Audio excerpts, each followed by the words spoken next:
Yo, yo, yo, yo, it's your boy Rockstar, host of the popular new podcast at my mama's house. And if you got thick skin, come on in. But if not, you might want to sit this one out.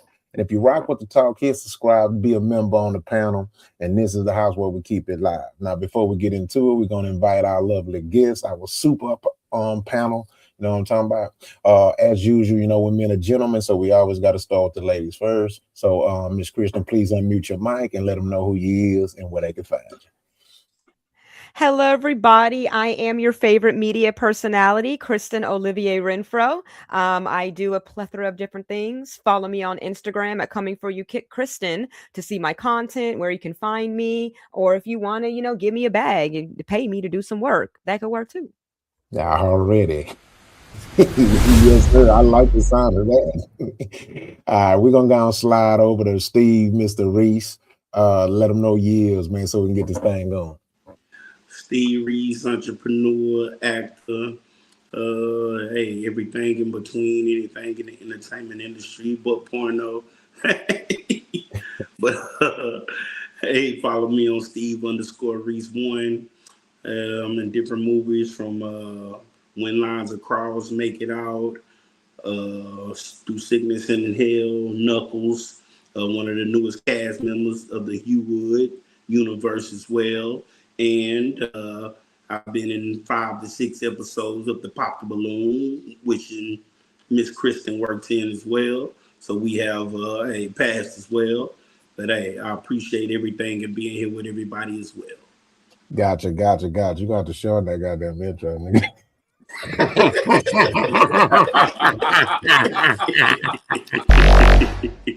Hey man, I have to go. You can't help his resume is so long. Promoting our people as well, so I have to promote us as well. A resume cannot be more than 2 pages. You can't help it. He's so accomplished and successful. Man. Nah, good shit. Good shit, man. All right, we're gonna go and slide it on down to King. Talk to him, baby. Hey, what's up? Y'all know what it is. It's your filmmaker's filmmaker. I'm Kane King II. And you can check out Hugh Wood right after At My Mama's House show because it's right here on YouTube. You can check it out. But if you're at home and you want to check it out on Tubi, you can watch it there too. So glad to be here tonight. Hey, everybody. How you doing, Christian? I'm glad you joined us again. Already, man. So as y'all can see, we talk trash, we laugh, and we talk serious stuff too. So you know what I'm talking about. So we're gonna keep it going. We gonna do nothing. We're gonna have you laughing. All right. So dang, man, I'll get caught up with these icebreakers, man. It'd be hard for me to choose. So I'm gonna choose this one first. I think the other one's kind of typical. So mute your mics and let's get into it, man. All right.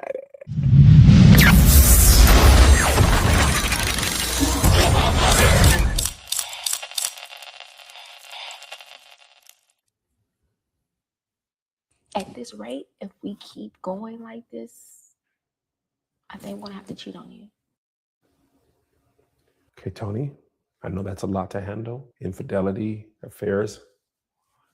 Don't think about it. What are you feeling in this moment? I think that'd be fantastic. I kind of low-key been waiting for this.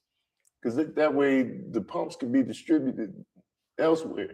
She could outsource the pumps. That takes the pressure off me. I didn't even think it was an option until now.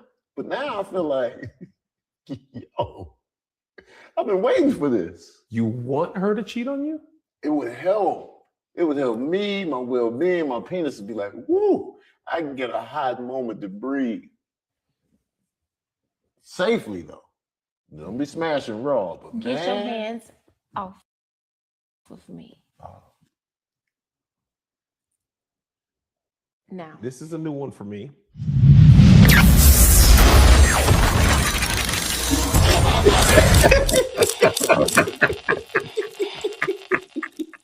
Hey, bro, Hold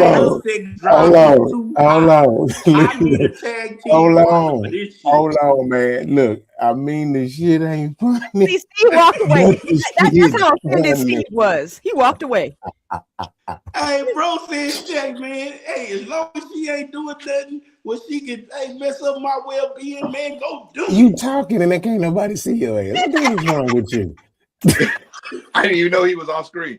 Oh man, That's like the how switch. offended he was by that tomfoolery. He said, "I got to get off the camera. I don't like it." Hey, hey, you know you cold when you throw the psychologist out. Yeah. Hey, You bro, like, it fucked me up, and I hit the button trying to turn on my camera and flipped it. hey. Oh man, but say, hey, I'm gonna I'm tell you glad what wasn't I on nothing on the other side at the wrong time. Yep. Hey, yeah. God's always protecting you. Hey, you know, I got this saying, man. I didn't know how powerful it was until maybe 10 years ago, right? I did not realize how powerful it was. I got this thing I say, it's power and not giving a fuck. It's power, man. Hey, man, it's Because going you saw the down. look on her face, like, you ain't hurt. Right. Right. I don't know. I mean, just Too for even funny. if he was just trying to use reverse psychology, the whole thing of like, oh, I don't want to give out these pumps. Like, I don't know about Yeah. that. I don't know what, like, seriously? I don't know about that. You like, please, you was hard work. I need help. I need help. Bro, I need like the help. show though. I ain't gonna lie, as a whole. So that's what I said. I already see that. That was too funny. I already knew it. I like both of them. Like, they're both hilarious, and I like watching them little bald dudes. They do those little Yeah. stand-up comedy. Them two niggas is funny for real. Yeah, he was like, I think it's cool. I mean, we could distribute the pumps. No. He just taking all the top, really, what's the name? People off of online for IG content creators and putting them in couples and having them clown together. Yeah. Yeah. Which I That's love. what he doing the whole series. That's all he got, bro. Very smart, and I love. Very smart. So, do you guys ever think that you would be too tired of passing out pumps and you'd want to share? You want someone to take that job from you? No, I got stamina. no. Yeah, Hey, I got I'm stamina. I'm usually running too every much. day. I'm gonna start taking supplements. I'm gonna be doing everything. I need some extra testosterone. Let's go. Hey, Yeah, I don't understand that. Like, I could just like look at my husband. He'd be like, "What?" Like, that's it. Is that what you? If I texted him, he come in this damn live. Like, I don't know no man out here talking about too many pumps. Hell no. Hey man, but you never Make sure y'all don't know. overtalk Like, each other. she Y'all may make sure we be don't up to a overtalk each different other. level. Yeah. Hey, Chris, and I think you're gonna be here a minute because you was bold enough to ask that question. That's what we need. We need a chick who ain't scared to say what's something. I'm a woman. I'm one She was woman. like, I don't know. would y'all be okay with that? I need to know. I didn't let the sisterhood know. Hey, look, y'all. Some of y'all men, y'all overworking them. Okay, have a conversation with your man tonight. He might be too tired because this age group, like 40-year-old women, get super horny. Because your body is like, your last time to have a baby. So like your sex drive goes up the roof. So it could be a real thing for some men. So I was just asking the gentleman I was talking to now. No, that's all good. Hey, again, you gotta have thick skin to be here, so that's including me and too. Hey, I ain't gonna lie, that's a different subject, but women 40 want to have babies now. That used to be something that women didn't do. Now everybody getting old and want to have a baby. Sit your ass down. Yeah. Shit. Man. Steve, I'm 40 and I'm trying to have a baby. Well. Damn. Hey, but I ain't gonna lie, it's different when you just got married. Yeah. Yes. You know what I'm saying? And the brother minister has no children. Yeah, all right. That's why I say that's a different aspect. Well, it's always situational, so you know what I'm saying. It ain't no rule. Girl. No rule I know across that's the board. why I said it's a different aspect. I'm gonna give it that. Yeah. But for right now, on that show, I be messing with her. Hey man, talking about 40 and some kids. I don't want nothing to do with you. Yeah. So first question, just a yes or no. Has anybody watched? Well, Kristen already let us know she watched her boy Corey. Has anybody else watched it? I think I watched like the first 25 minutes. Okay, that's cool. So I just want to see before we get into it. Anyway, I'm gonna show some clips of it anyway. We're gonna mine it out. We're gonna break the discussion down.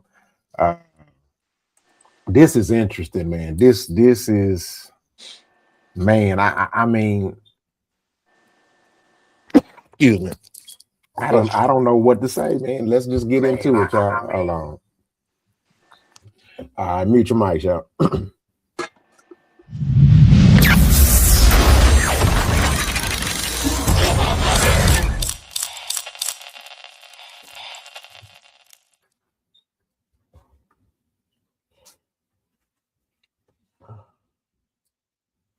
But the position you and your people are in. Who is my people?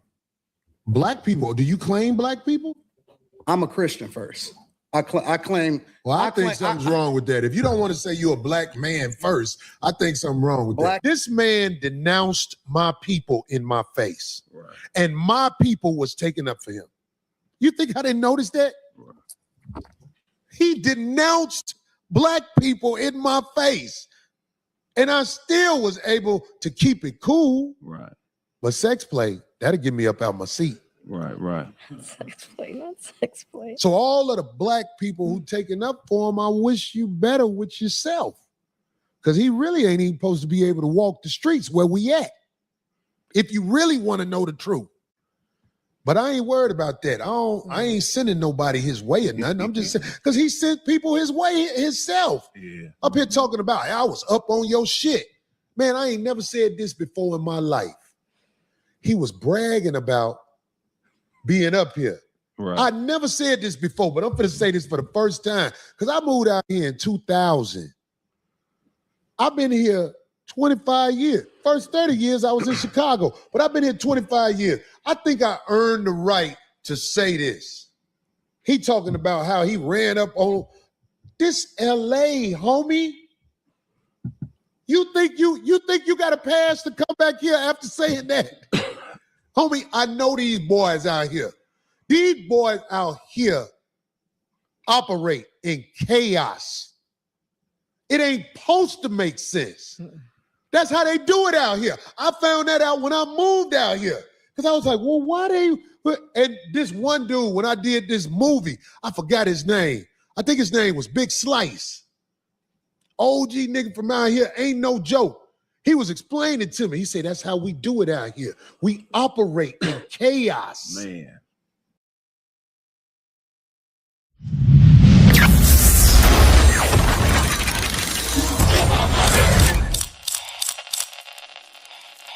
Okay, so again, y'all, we're gonna mine it out. We're gonna break it down piece by piece. So because there's so many layers to it.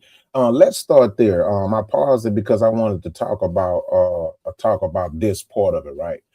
One of the things that in me, like I say, I grew up in California, in LA. I understand those politics. You know what I'm saying? I have cousins and stuff out there. I've experienced gang life out there as far as just, you know, because if you live out there, you experience it by default, just living out there, right? You understand that how deep the politics go. Talk to me about your thoughts on him being comfortable enough to go out there with that energy, knowing or not knowing the risk involved with dealing and operating in that area of the country. And we'll just kind of start the conversation out there, and you know. But what's your thoughts? Who want to go first on that? I grew up in LA, you know, have a candle for every situation. So we're gonna go ahead and get the Pac candle, you know, so people niggas understand what it is, you know, my little Tupac candle. But the whole situation is that it just comes from, number one, being misinformed, you know. The whole thing about it is that, like, yes, when I was coming up in LA in the 90s, I wasn't allowed to wear red or blue at all because my parents didn't know what anybody was going to be on. So it's not going to wear the colors, right? I grew up, you know, in that time period when it really was like that. And a lot of people feel like, because it's not like that everywhere like it used to be, and it was so prominent, that culture has completely died out. You know, so I think that's the first thing, just like not knowing. And then number two, not understanding that nobody's really loyal, especially in like LA. And that if you hired security in LA, they will turn their back on you in a heartbeat. So I really feel like he felt like he could do what he wanted to do because he didn't really know. And then also he felt protected with that security, not knowing that this is LA, it's the land of the fake, fraud, and phony. You know what I'm saying? That someone will switch up on you so quick, especially when it comes to like some kind of street politics, you know? Like I grew up around all that, you know, like you. My family was around all that. Like if one of my uncles even married Dr. Dre's baby mama, you know, so it's like this is like a cultural understanding of what I knew about LA and gang stuff and politics and certain things, you know. So I know that, but I can't bank on the rest of the world knowing that, you know.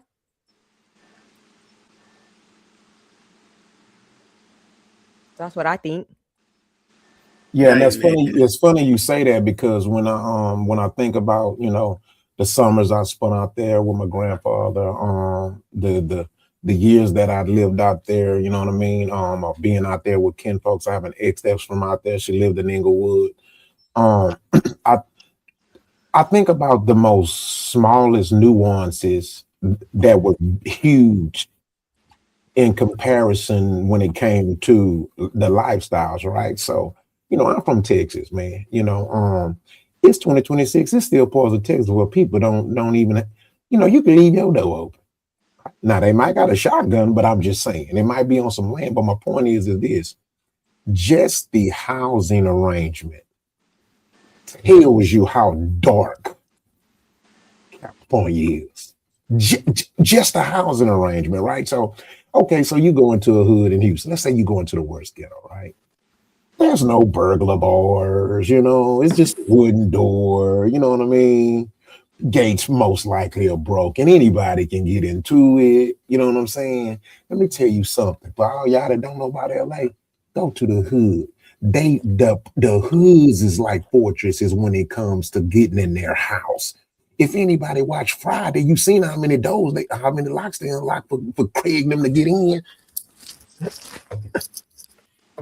In locks. You know what I'm saying? Like, but it's those little things that people don't pay attention to you that tells you a lot.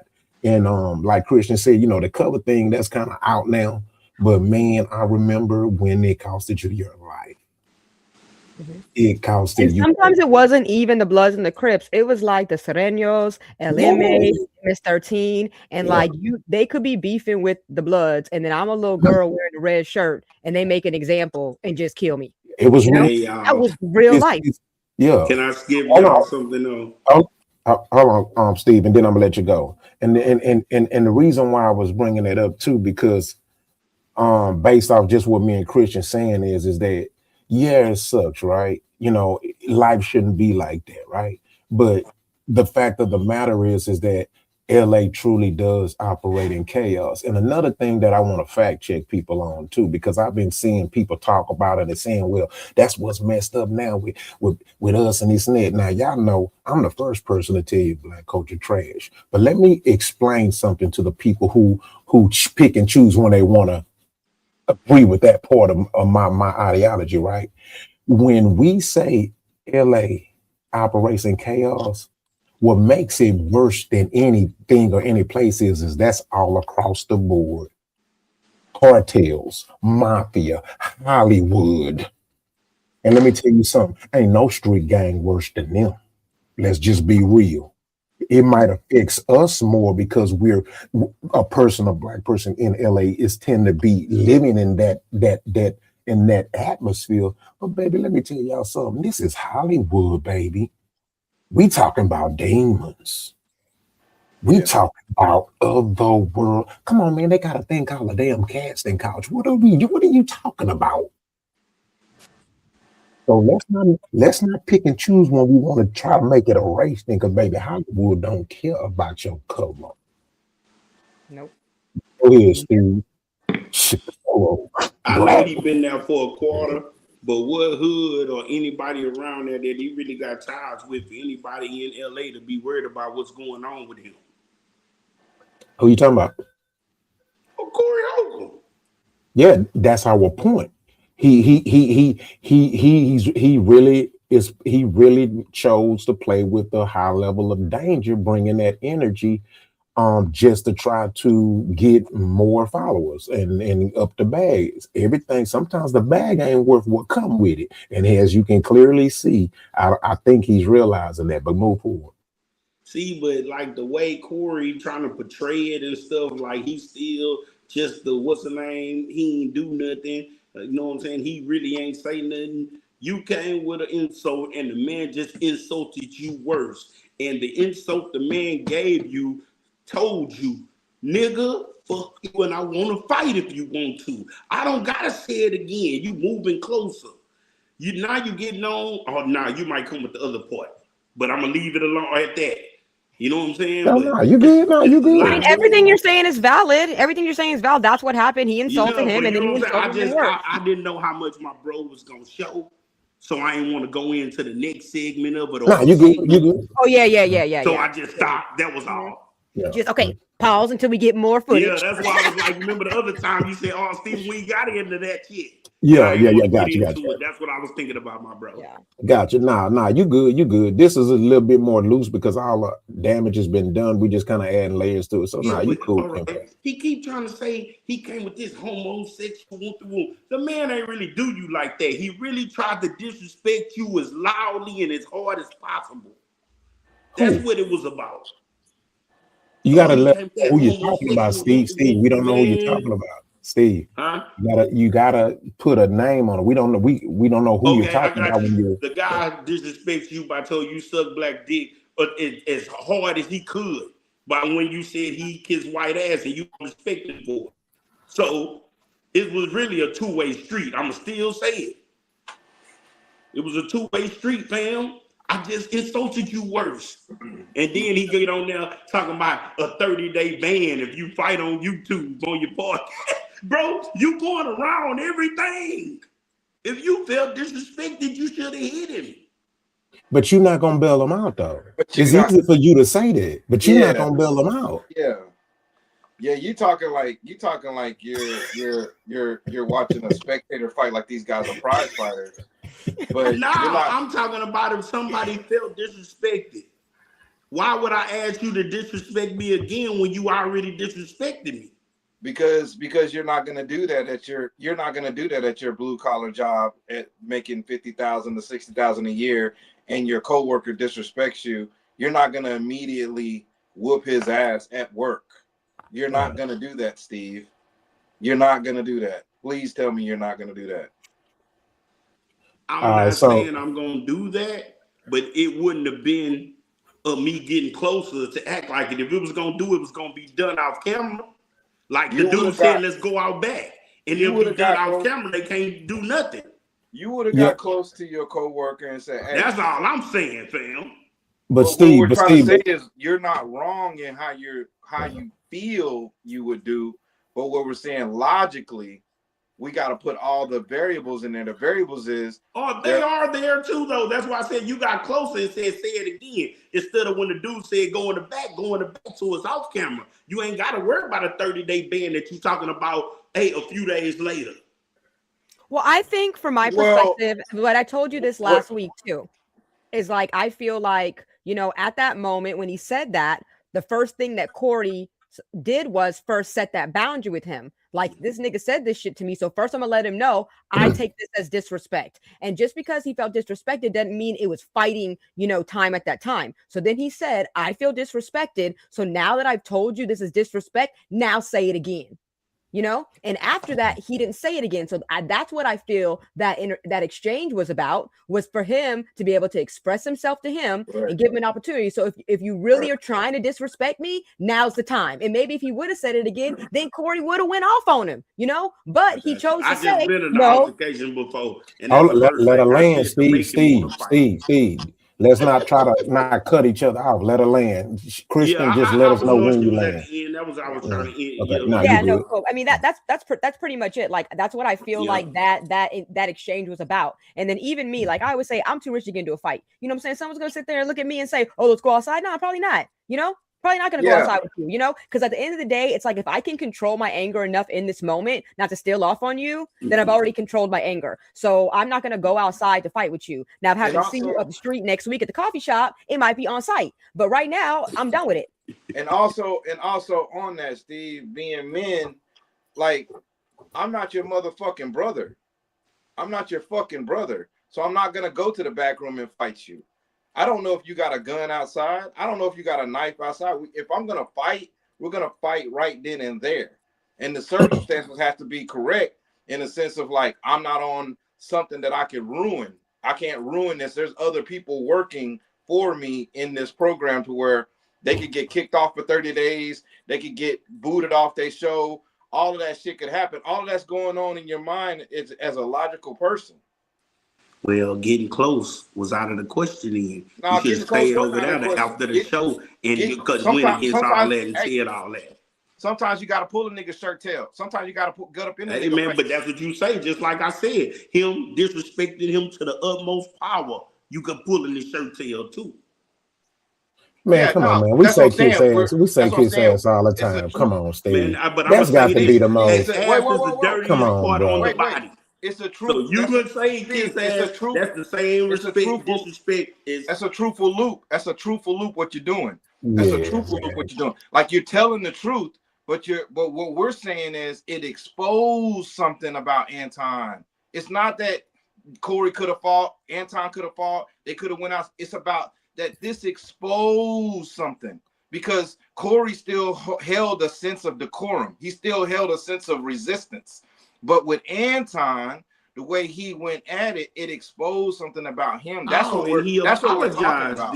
After. No, he acted like a cake ass nigga because Corey tried to be cool. I felt like he wasn't supposed to apologize. I feel the same way as a cake for it. But even after he apologized, you know, he kept on still fighting with him, and Corey was trying to get back on track. And then later on went off and said, because his own people even asked him, like, why didn't you just let him make it? And he was like, at that point, I was rage baiting him. I was trying to. I had no resolve, and that's not how grown people act. I feel like they did get back on track when they got about the Chappelle stuff. And he told him, I feel like you danced around the Chappelle stuff. You ain't gonna no smoke with that. That was a jab. That was a jab Steve. from Anton. That was an intellectual jab from Anton towards Corey. Yeah, but he said, but you jab and talk about this other stuff. But when it came to him, you stepped around it. Okay, Steve. Here's why I think this is where I disagree with you at. Right? I don't disagree with your take on it. Right? I don't agree with it, but I don't disagree with it. Right? But here's where I do disagree with it. You know, it's kind of like with boxing, right? You want to know what the people watching a boxing match is usually doing? They're usually trying to narrate the fighter's fight, right? That's it. And that's what let me cook. That's what I hear. Y'all agree. That's what I hear when I hear you saying it's like you wanted to narrate the situation the way you want it to be narrated. And I get it. But that's just not real life. Everybody handles disrespect different. Everybody responds different, and everybody fights different, right? You know what I'm saying? So I respect your thoughts, but because that's the way how you see it fit, and there's nothing wrong with that. But all we're saying is, and others is that we see it a different way too. Now, for me, I'm kind of like with King.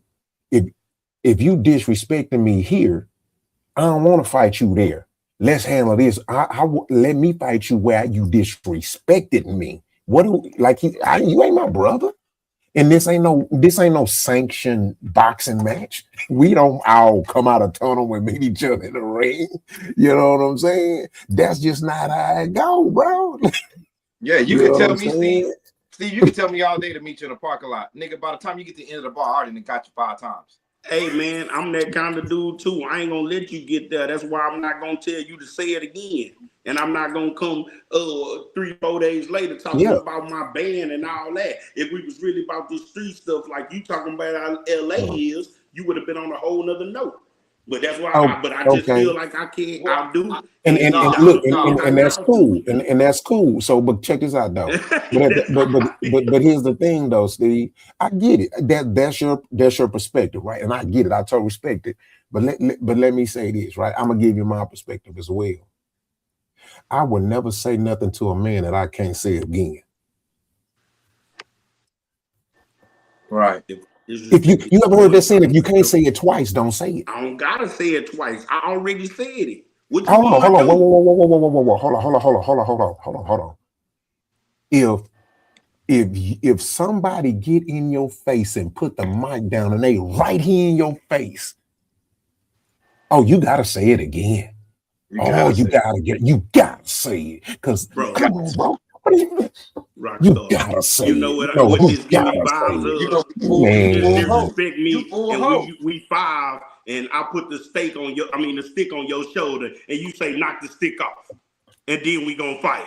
Man, get the hell out of here. We grown So, ass I don't men. even know. so No. I don't even like that correlation. That was some gay shit that that's a Anton bad made up. analogy. That was some gay shit that Anton made up. Cause I ain't never heard no put no stick on the show, nigga. What it touch me?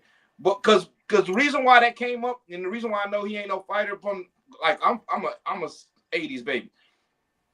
The reason why we said touch me first is because of school. Because the school said Again, it's where you're at. you could defend yourself. So we was always at school like, nigga, you hit me, it's on. I can't do nothing until you touch me. I can't do nothing. So that's where that stick shit came from. But what Rock is saying, you said something that you stood on when I was 8 feet away. Now I'm a foot from you. Say it again. Say it again. Because I'm trying right to say, here. hey, we can be homies. We can actually handle this cordial, or we can dance, nigga. We can. Here's what's And then let alone the 3 days later. No, Anton waited three minutes later and got on his stage and started talking about, I would have beat his ass. I would have beat his ass. That's disrespectful as one, because it's like that. And then at the same time, as far as the LA thing, it's like he trying to check Anton and saying, bro, you need to understand the lay of the land where you at. Just because you come from dirty ass Detroit don't mean that you understand what this clean chaos looks like over here in LA. You got palm trees and shit, but you can get your motherfucking snot box rocked real quick. You know what I'm saying? And my one day I was in LA, I was with Mario Henchman.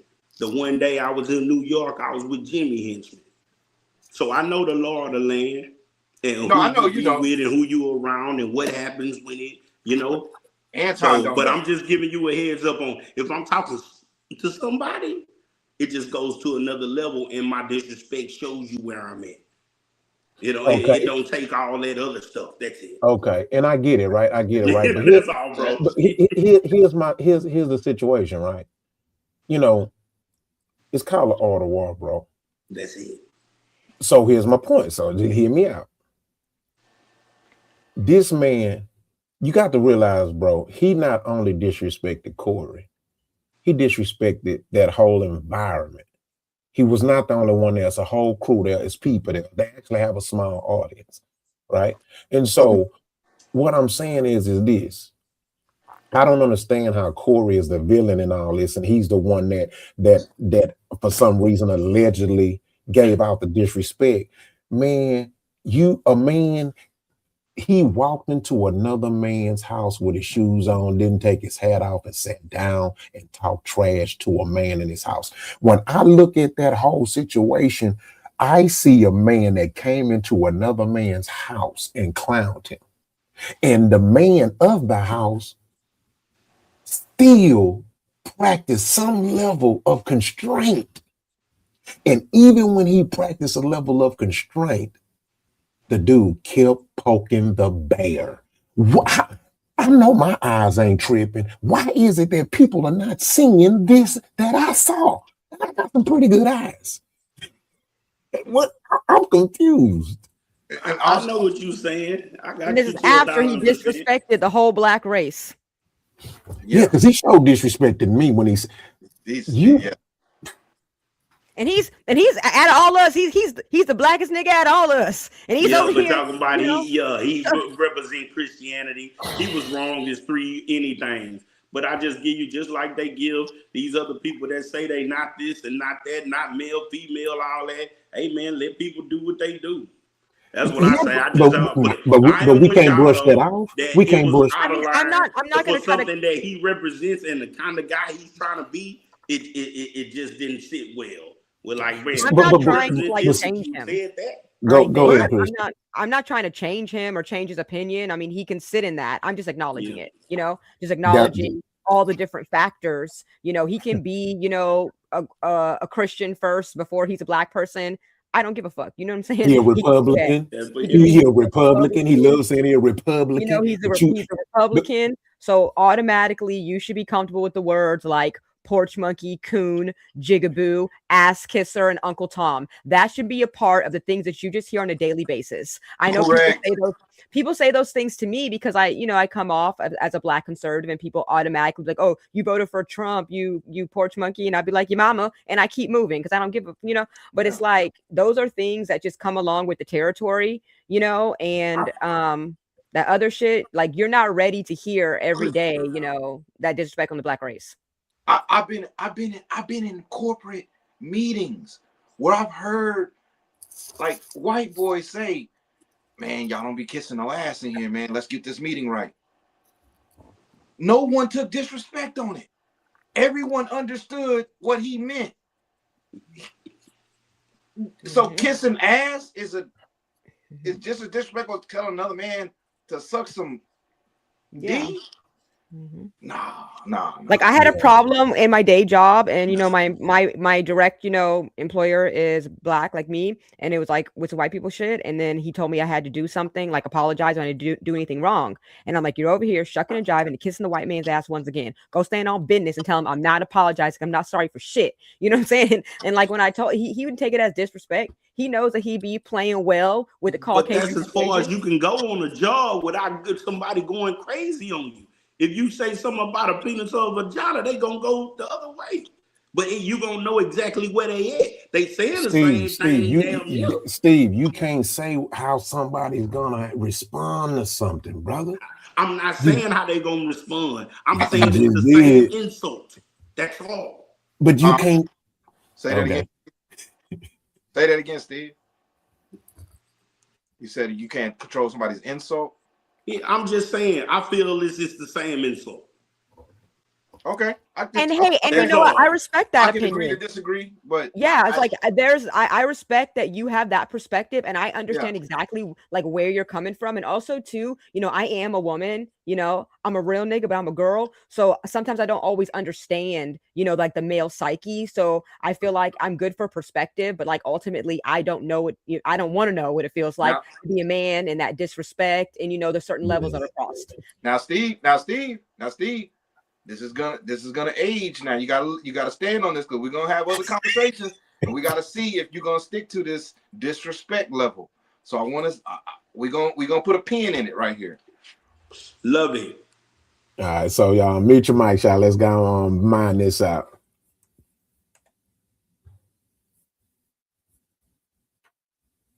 Chaos. So I'm just telling you, you think you got me, homie. You dissed more than me. This building was built off the backs of brothers who got it in the streets of LA.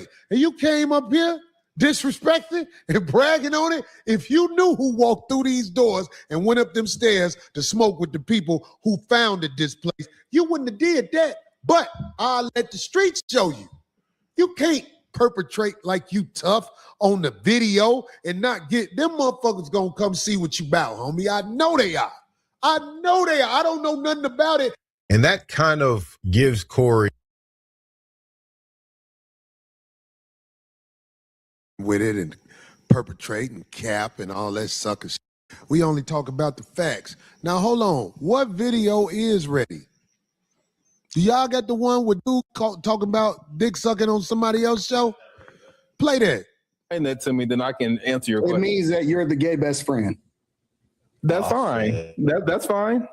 Well, if I'm the gay best friend, that's fine. So we can stop name calling and we can just get back to the subject. You did it first. I didn't call your name. I said you had on a cake. And I said you had on a gay. What the does that mean? And for me to be gay, I have to a man. I've never a man. I don't know that. I don't know you haven't the man, nigga. I would bet on you before me. I'm retarded? That's fine. That's fine. You hide it. That's what it is. Or you open with it. You're the down low people. You're the down low. And you're the dick sucker. What's the difference? You're the down low. You're the down low, and you're in the loud, and then you're the loud. You're the down low. Oh, sorry. Let me go get a How far do we go with this? All right. Anyway, I don't know if we saw the part where he did the same thing on somebody else's show with the dick sucker shit. Really? I don't know if we saw. He did, and then said, "You called me a name," and the dude didn't call him a name. I think this is a routine of that guy. Yeah.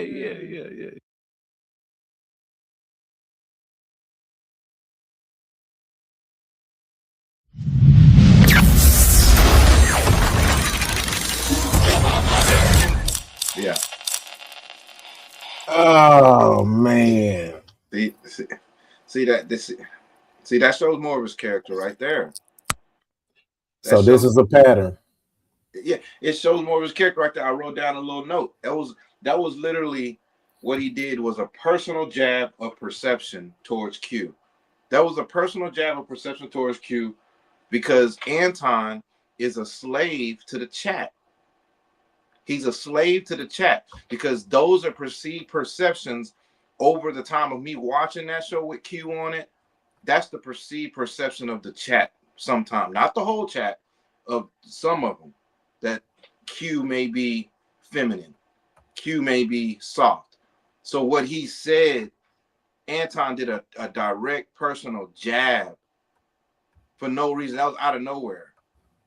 How do you wear gay? Like how do you, like some of the terms like he was saying? And it also, it goes to show you that I've seen a lot of times when someone clearly like really don't disagree with him with certain things, he starts to attack your character instead of just agreeing to disagree. Also, you got to keep in mind, what was the first thing he said on the show before it even got to where it got?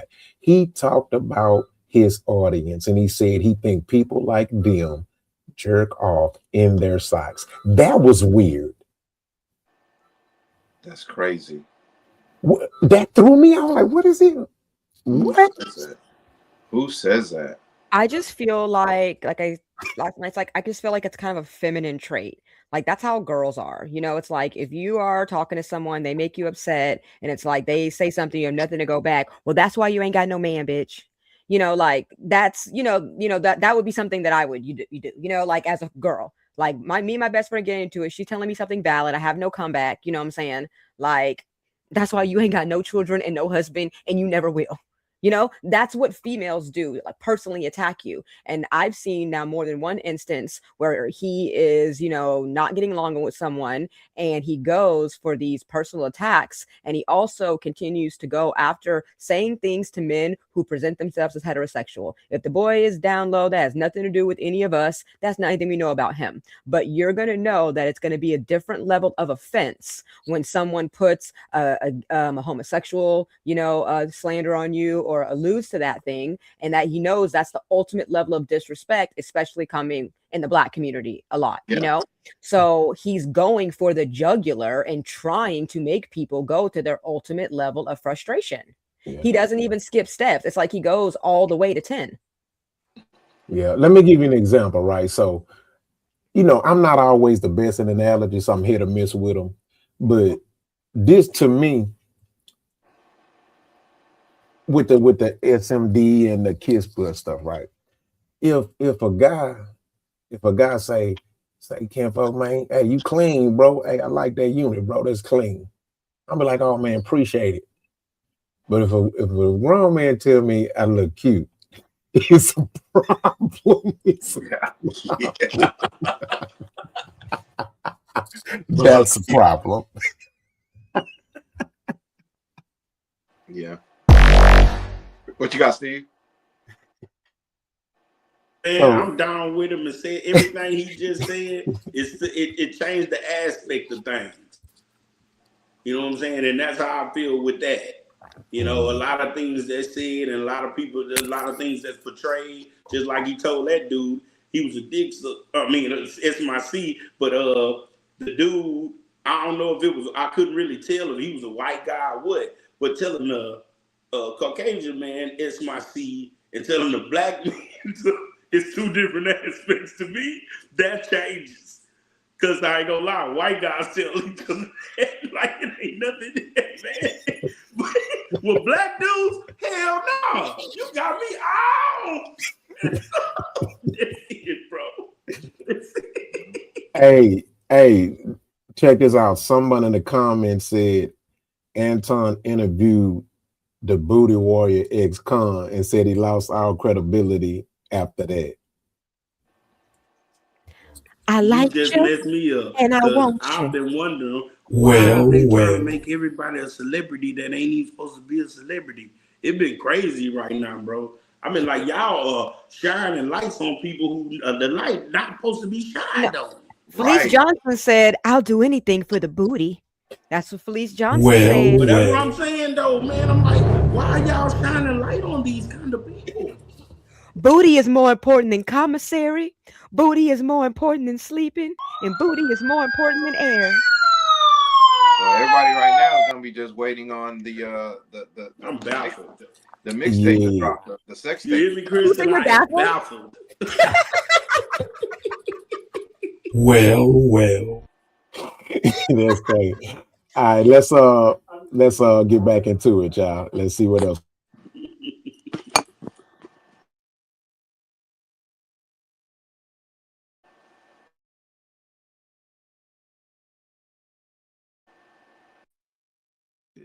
I think that I didn't do the research on that man to be prepared, or I wouldn't have even had him on because he was ass kissing on the phone. Yeah. Like dead ass. He got in touch with somebody, and somebody gave me his number, and he was talking like he had some sense. Right. And when he came on here, he ran his routine that he's run a few times on people. And that's cool. But sex playing a man. Can we just start out with that? There's cameras all over me. How many have we missed a Tuesday, Darlene? Even when the city was burning down, we was up in this. Yeah, They had to tell us to get that. yeah, real shit. Hey man, listen, man. We ain't missed a Tuesday. Do you know if you fight on YouTube, they give you at least a 30-day suspension? Right. His plan Like being married almost worked. His plan almost worked. Now, because we ain't got all day for this sucker ass nigga. Because he'll never be in my face again. Everything he say is for the net. You got away, you got away with that. But listen, it was some people talking about somebody ain't a real nigga or a street nigga. What is the definition of a street nigga? I really want to know. Does anybody know what a street nigga is? I know what happened. Yeah. Now, this is what the internet has done. The internet has created an AI video where different outcomes and different ways it happened was shown. They've edited the truth. Hey, do we have what happened? Yeah, I got the play that. Yeah, when you get ready, let me know. See, it's people who have edited the video to make the video look like he stood up to me and all. I was like, what is this? When I saw some of the edited videos, I was like, they cold with this AI, boy. The man came at me with sex play, and I tried to warn him. I tried to tell him, you can't play with me like that. So I'm realizing the camera's on me. It's a lot on the line. It's a lot on the line, but he's trying to act like he a man. I bet my life and safety he wasn't a man when I asked D to move and basically sat in his lap. Because if you walk up on a man like that, you could get your eye poked out. You can get sucker punched. You can get all kinds of things done. Look, I would never walk up on a man like I walked up on dude. I knew he was bumping his gums. I knew nothing was going to happen how I walked up on him. But except for like when you arguing with a female. Because that's all he did was yap after he backed up. Because when I first sat down, I was right up on him. Then after that, he kept yapping. A little bit after that, because I kept telling him, I don't do that dick sucking shit. He kept yapping. So I'm like, all right, say I suck dick again. He folded. That was my out.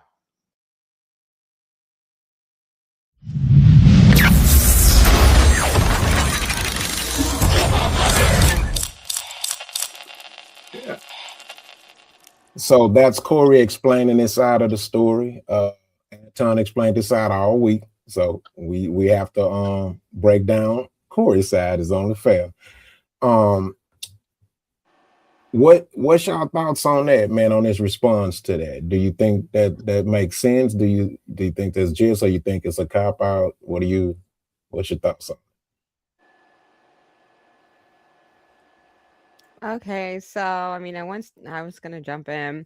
I mean, everything to me, it's valid. It makes sense.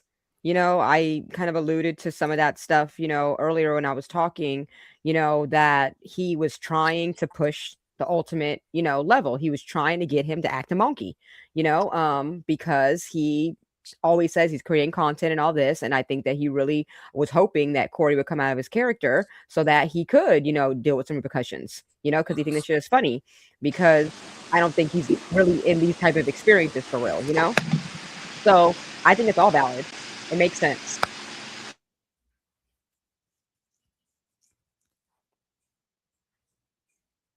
Can't hear your mic.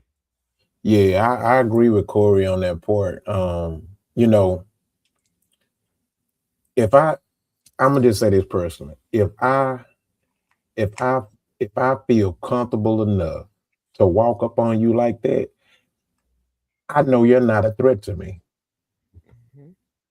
I'm just saying me. If I comfortably walk up to a man like that, I know you're not a threat to me. I know I got you. And the reason I'm saying it is because I'm not walking up on a man. But if I do that comfortably, I know I already got you, bro. I know you can't handle me. I know you're not a threat. I have to agree with him on that. Now, some people may perceive that differently. You know what I'm saying? But here's the thing. Corey's already fighting a case for popping somebody in the head on the same show. Like, how? I can't. No, you were smart, Corey. How is that? He's scared because he's being smart. It's like we pick and choose when somebody should be smart and when somebody should be like. We'll sit here and say he ain't gangster, but then if he was gangster, he would have just took the case, took the charge, because that's what gangsters do.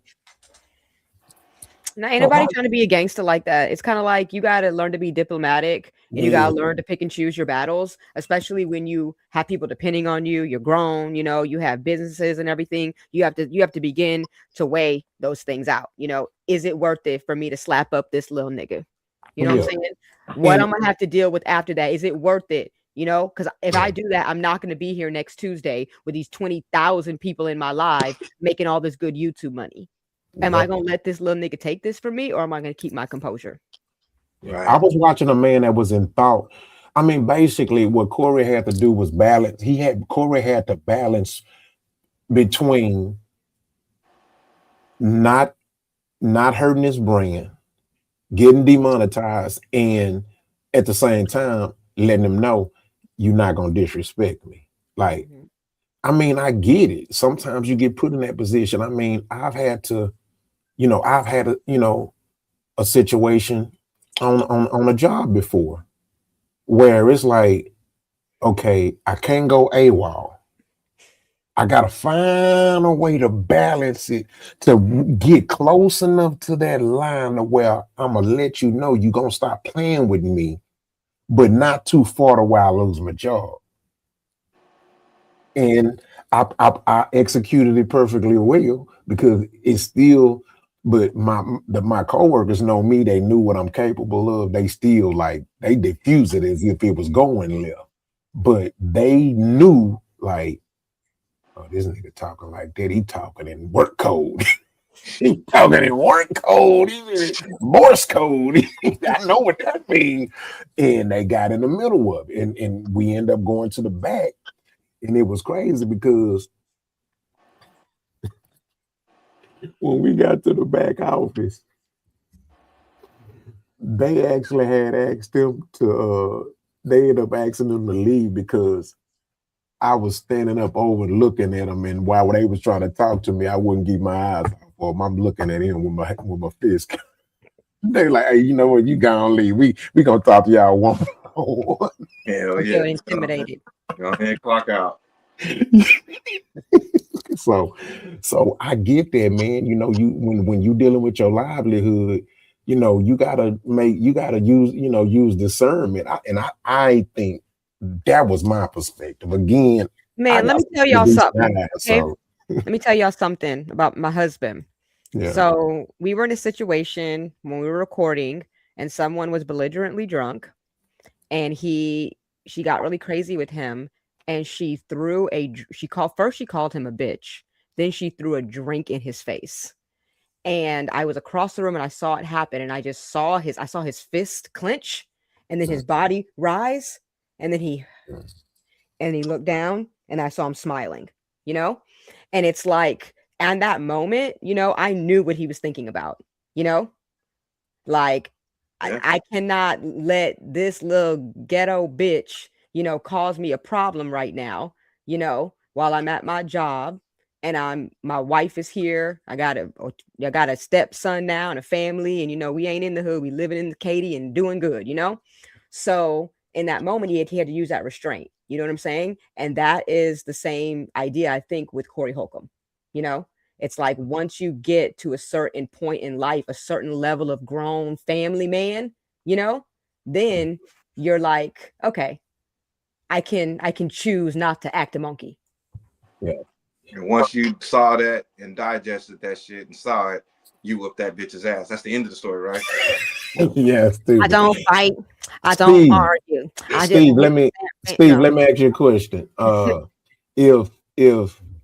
If he would have repeated what he told him, do you think Corey would have scored out him? I think he would have. I know he I would just have. was saying that, wow, I gotta tell you again. Because it's a nut check. What you mean? You ain't never had to nut check nobody? That's You never all had to I'm nut check saying. nobody. Where I come from, that first one is all it need. Ain't that all that bickering back and forth? That's and then what it's about. If we gonna score, let's go. That's not our. I mean, look, I ain't gonna lie, Steve. Not on camera. Keep it real with you. Hold on, I'm gonna keep it real with you. That shit sound good. It's good for movies, but we talking about real life. I ain't talking about movies. I'm talking about Nah. See, this it's so easy to say that, brother. Like it is. So I mean, if you easy can to catch say someone that. with no witnesses and no CCTV cameras, then okay. But Okay. not, you know what I'm Of saying? course. But yeah, Yeah. it'll be on site. But we got But I'm no gonna give you witnesses this: and no that we old CCTV cameras, school which is too, hard to do. y'all. I ain't had a fight in probably 18 years now. I'm 42. Most But of I'm us just telling have you It it. be old like school that. rules. Most This is of where us I have come it. from. Corey All and that going back and forth, what we gonna keep talking about? We gonna fight or what?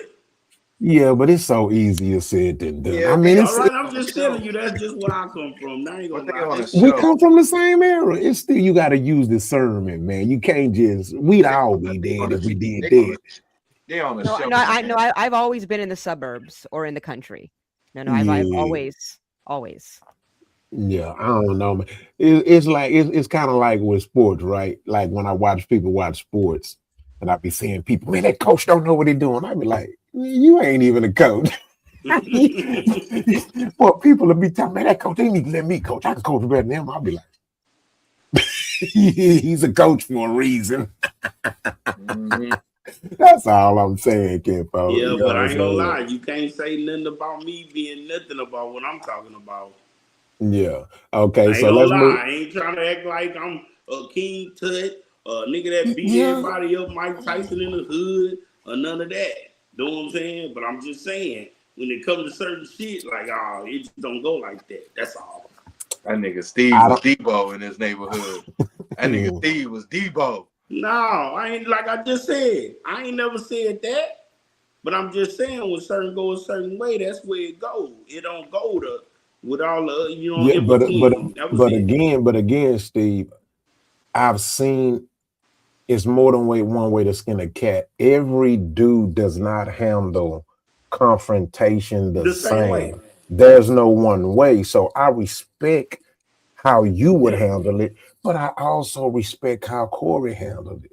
Yeah. I It's two respect different how both y'all aspects. handle it. You know what I'm saying? But It's we two have, different aspects. yeah, Love it. but we have people out here that are tearing him down or holding it against him because how he chose to handle it. That's the problem I have. Yeah. Like you can't nobody tell me how to handle what's against me, bro. Because how I'ma handle it is how I'ma handle it. You know what I'm saying? And it's You know, most of the time it's a lose-lose situation yeah. for him because the dude ain't really nobody. Well, here's the thing. Like, I wouldn't say it's a lose-lose because he didn't lose his show. He didn't go to jail. He didn't have to pay for a lawyer. Oh, He no, could have I'm just lost a lot. saying. You know what I'm saying? And then for me, you know, I know with me, for me, it's about self-respect too. I think when it comes to disrespect or respect, we forget about self-respect. Like you have But to, that's why I was saying that matters too. So, no, hold on. See, when it comes to respect, that sometimes we just focused on that.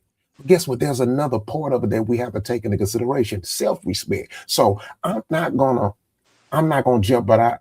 I'm not gonna jeopardize my self-respect to counter disrespect. You got to find that balance. It all got to make sense. You got to be strategic with how you handle disrespect. You know what I'm saying? Because see, me, where I would have handled it differently, because this is the part where that hurted Anton. He's not as intellectually inclined when it comes to verbal communication as Anton. For me, that's what hurt him more than anything. Because if it was me, I would have, man, I'm a master with words. I would have swore fighting him. He would have, oh man. I mean, it was so many areas. And not talking down on that time, but boy, I could have went all kind of ways with him. I don't know. What? Man, I would have sliced and diced him from a psychological standpoint. But at the same time, again, it's easier for me to say because as soon as somebody say it's my D, I got to. You know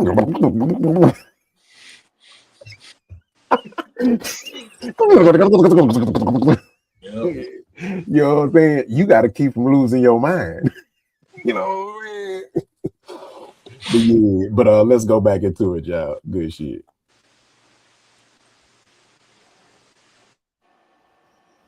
That was my out. I was like, this is all smoke and mirrors after this.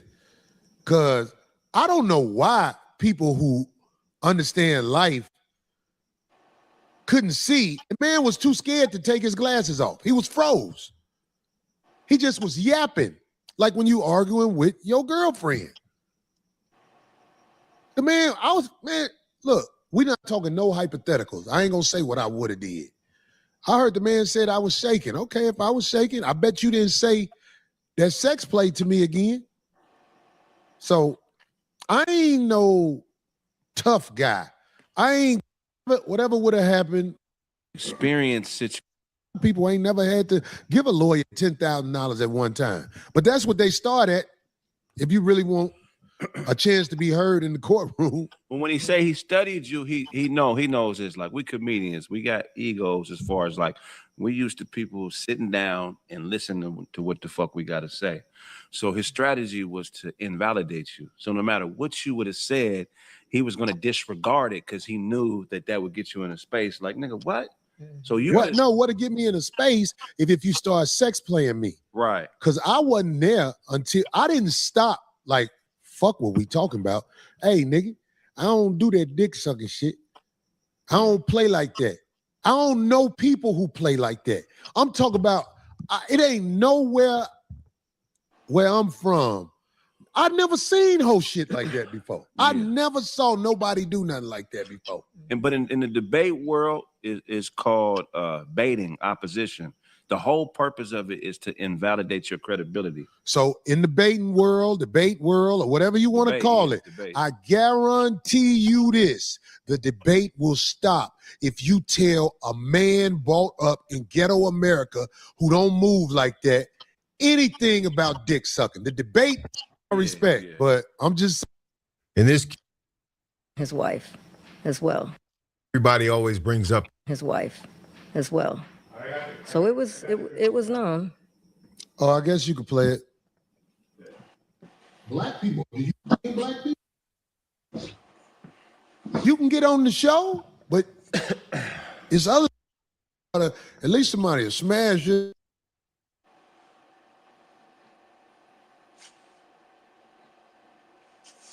All right, so I'm not gonna show the poor way talked about his wife out of respect for Anton's family and kid. Of course, I'm not gonna put his kid on there. She's underage. So I will vocalize his point. He did go off on he's a comedian. He took it there. He talked about the wife, he talked about the kid, talked about the daughter, talked about his family. He went saw the there. whole thing.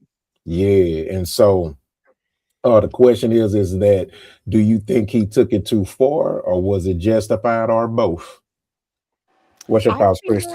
I feel like when Anton went on the internet and was like, "Oh, he's fat and all that," and like I beat him up, and talking all that shit, first saying, "Oh, I don't do any kind of yard streams," and then he pops up in a yard stream 3 minutes later, talking about it and everything else, So I kind of feel like Anton opened up, the can of worms, after the fact, and then did it a lot, like kept on doing it.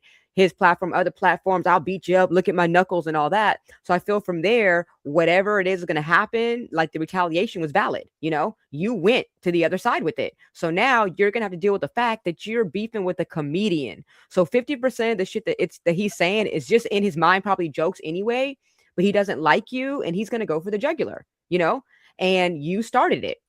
So I feel like if you started it, he can finish it whatever way he wants, and anything at this point is fair game.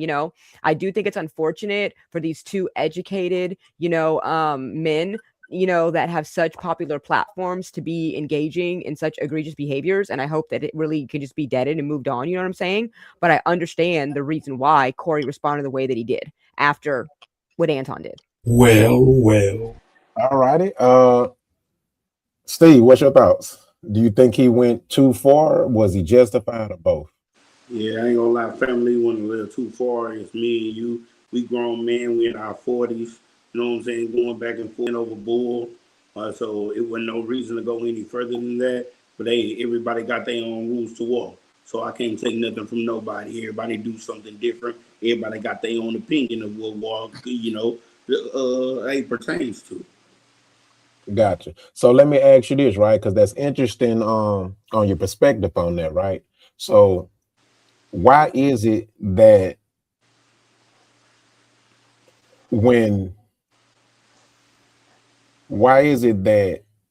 he went too far, but then when said that's my D, is considered fair ground. He's not considered to have went too far. It's being told that that's equal to kiss my ass. So I'm only asking because to me that's a little hypocritical. So how would you respond to that? Too. You mean you talking about my wife and my daughter? I'm me and you talking about me and you man to man. But out of line is out of line. But I'm just saying it don't go that way. That goes to a different level when it goes that way. So here's why I'm glad I asked you that, right? This is the problem I have when it comes to these type of situations, right? Because what I find when I hear a lot of the conversations when it comes to people's perspective on these is that we all want to make our own rules to the engagement. And that's mind-blowing to me. Because to me, once disrespect is incurred, and I'm just saying me, ain't no rules. To me, ain't no rules because it's a reason why respect is should be practiced, right? Especially among men, right? Here's why: because we are hunters by nature in general, right? See, I tell women this all the time, and sometimes they never notice this, but two men, men have an understanding that any given point, if something goes wrong, it could get violent. And I'm talking about this is just regular, everyday us living. It can get violent, just like that. So my point is this: don't be the initiate of the disrespect. Because if you do, as a man, you should understand that his limitations might be way farther than yours. Somebody might take it farther than you But willing ain't to. that what I just said? I said, hey, but when it came to it, you can't say where nobody could go because Exactly. it's already there. I felt like he shouldn't have went there, but I can't say where he can go because it's already to where it's at. You know Yeah. what I'm saying? That's why I'm like, hey, if that shit can go to infinity and beyond now, just Yep. because you initiated it. But Exactly. it's just the way that people handling in some aspects. That's why I'm like, hey, acting like you the victim and come on, bro. You initiated, he went a little further. He might be a buster in the end. But anyway. I Yeah. feel like it's always all is fair in love and war, you know? So at the end of the day, I think that Anton feels as if he may have won a battle, but it looks like probably Corey won the war, and that's just what it is. Once you go into these situations at that point when the gloves are off, there's no rules anymore, and that's just what I feel like happened. And that's why they say all is love, all is fair in love and war. You know, and I'm gonna let King go after this. It's funny you say that, right? Because it provoked a thought, right? Like for example, when I competed, you know what I'm saying, in boxing or when I'm sparring, when me and the other boxer, we box within the parameters of the rules, right? You know what I mean? That's respect, right? There's honor in that. You know what I mean? If you outdo me within the parameters of the rules in this square, then hats off. But I'll tell people in a minute, if we in the streets, no. I'm going to take my boxing and MMA skills to a whole nother level, and there will be no rules applied. Yeah. No joke, bro. That's why I said it. I say, but Can't when take it was ongoing, all you can do is take it because it's a fight. You can't say where nobody can go. Yeah, That's why I said that like that. No joke, bro. yeah, gotcha. So and now me, I would not verbally disrespect another man's wife or bring their kids up. I wouldn't have called Mika a B, but again, I can't tell nobody how to respond to disrespect. Yeah. You can see That's how I everybody feel go. the same shit. But look, that's why Because I I would do go all those out. things. I would do Exactly. all See those what I'm things. saying? So that's why, but my whole point is that's why I go out of my way to respect a man. So I don't have to worry about him coming at me like that. You know what I'm saying? What's your thoughts, King? Do you think he was out of line, justified, or both? I think like she said, all is fair in love and war is how I can look at it, saying, as far as justified and stuff like that. I don't know, because it's a couple of different levels to it. In the sense, it's like, hey, gloves are off. Okay, gloves are off. I know it, that they're off. But the other level, I think, is some of us. I think that's some static. I don't know if that's me or somebody, but some of us will have certain decorum, whatever. For me personally, I think kids under 18 off limits. I think the years of the kids, whatever activity, 0 to 18 is off limits. Now, still talking about kids and they older, whatever, that's fine, whatever, this and that. But again, from a comedian standpoint, if it came off comedic and you were just saying this or whatever, it's it just depends. You know what I'm saying? It just depends. But I think that everything I heard up until the kid part, was granted. I mean, even the wife part, I mean, it was granted because, and even him calling Mika a bitch walking out, I don't know how that bitch looked at him. And I don't know how he felt, how she may have turned her nose the wrong way. A bitch could turn their nose the wrong way to me, and I'd be like, bitch, what you go? You know what I'm saying? That's just me. It's just gonna come off the ripper like that, for real. So I feel what Corey come from when he's like, man, get your bitch ass out of here and get your bitch and take your bitch out here, which is another, hey, it is what it is. It is what it is.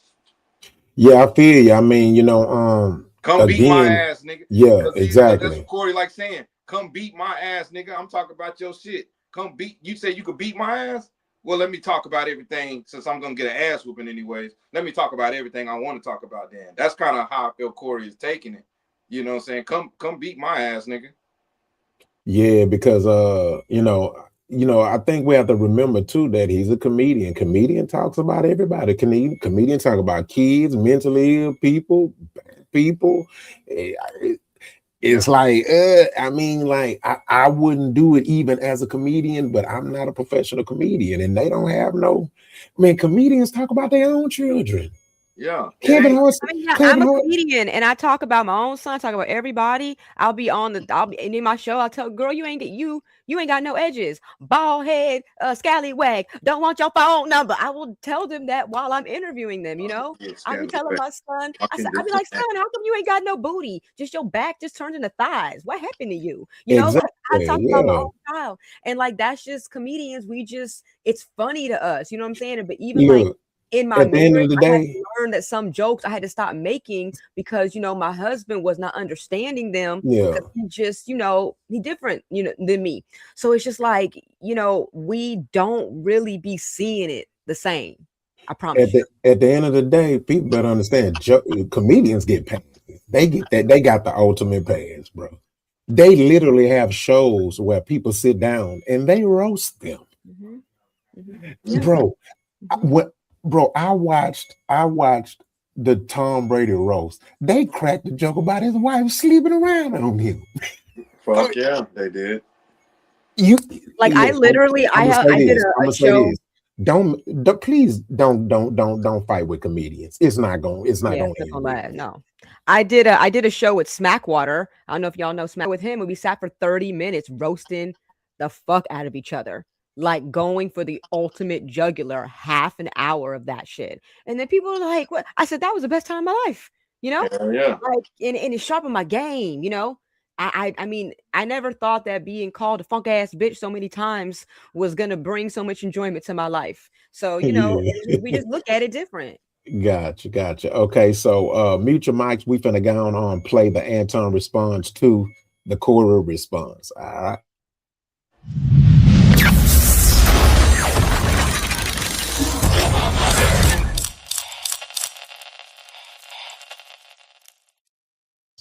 I'm familiar, and of course, people were sending it to me yesterday and all of that, right? They were sending me everything that was being said about my daughter and my wife and all of that stuff, right? And so the thing that I try to tell people on a regular basis is this: never, ever, ever, under any circumstances, let your emotions make you make illogical decisions. We are a thinking people now. We are evolving. We are no longer subjecting ourselves to the same rules, the streets, as the culture, as the thing that we criticize the most. So I'm going to just say this. I'm not going to make it a long thing. I'm going to be very, very clear, and we're going to move on. I'm not going to address it again. All right. So here's the thing. Since the beginning of time, I've always, my number one thing in life above all when I made the decision that I wanted to have a kid, and I said that I was only going to have one kid because I wanted to make sure that I poured every single resource that I could into the kid, right? And that is the purest thing that we can do, is that we can take care of our children. Our children are the ones that are our future. Now, I'll give you a little bit of insight for those of you that may not be familiar with my daughter.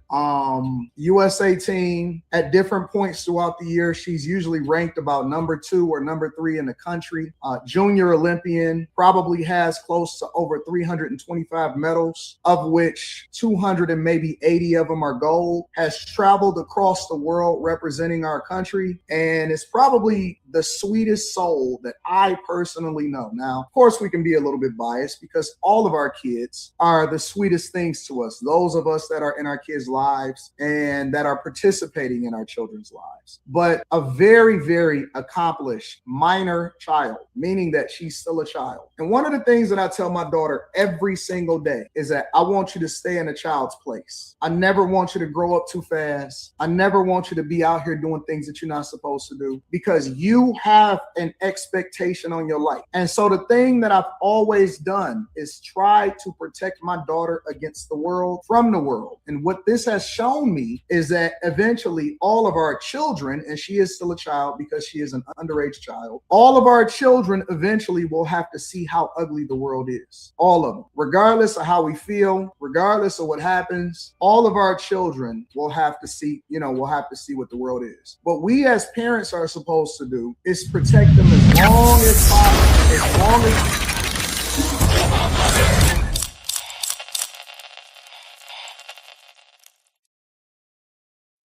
All right, King, you heard it. What is your thoughts after listening to some of Anton's response to Cora's response? Go ahead. The fuck is he talking about? Never fucking heard of her. What the fuck are you talking about? Emotion? Emotional? We don't get emotional. Nigga, that's the first thing the fuck you did was got emotional the whole week, the whole tour, talking about how you gonna beat somebody's ass and how somebody was shaking. That's all bravado, emotional, surface fucking talk. That's not even deep talk. And did you show your people? Because I'm not gonna say who, but did you show your people how ugly the world was coming out of you? Did you show that? What are you talking about?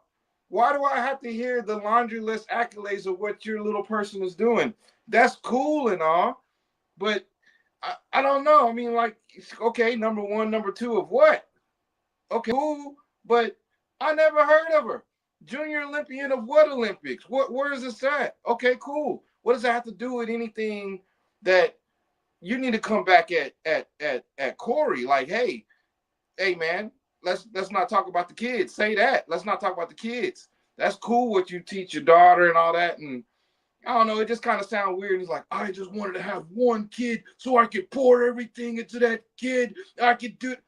That's some weirdo shit. Like, nigga, you're just a dad. Just be a dad. Just be proud to be a dad. That's it. That's all. I'm not gonna knock you for not being a good dad and a resourceful dad, but that first part just sounded lame, weak. Like, I don't know. It just, that's how I felt about it. That's just me. I don't even know where I'm supposed to go with this, but that's how I felt.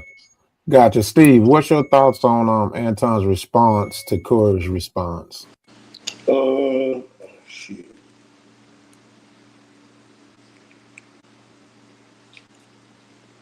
Can you hear me? Yeah, we can hear you. All right, yeah. Man, I believe Antoine went the other way. And he went the other way from what was actually being done. And I feel him that he feel like his daughter was in a crossfire. But that's some reasons why you keep your real life out of this.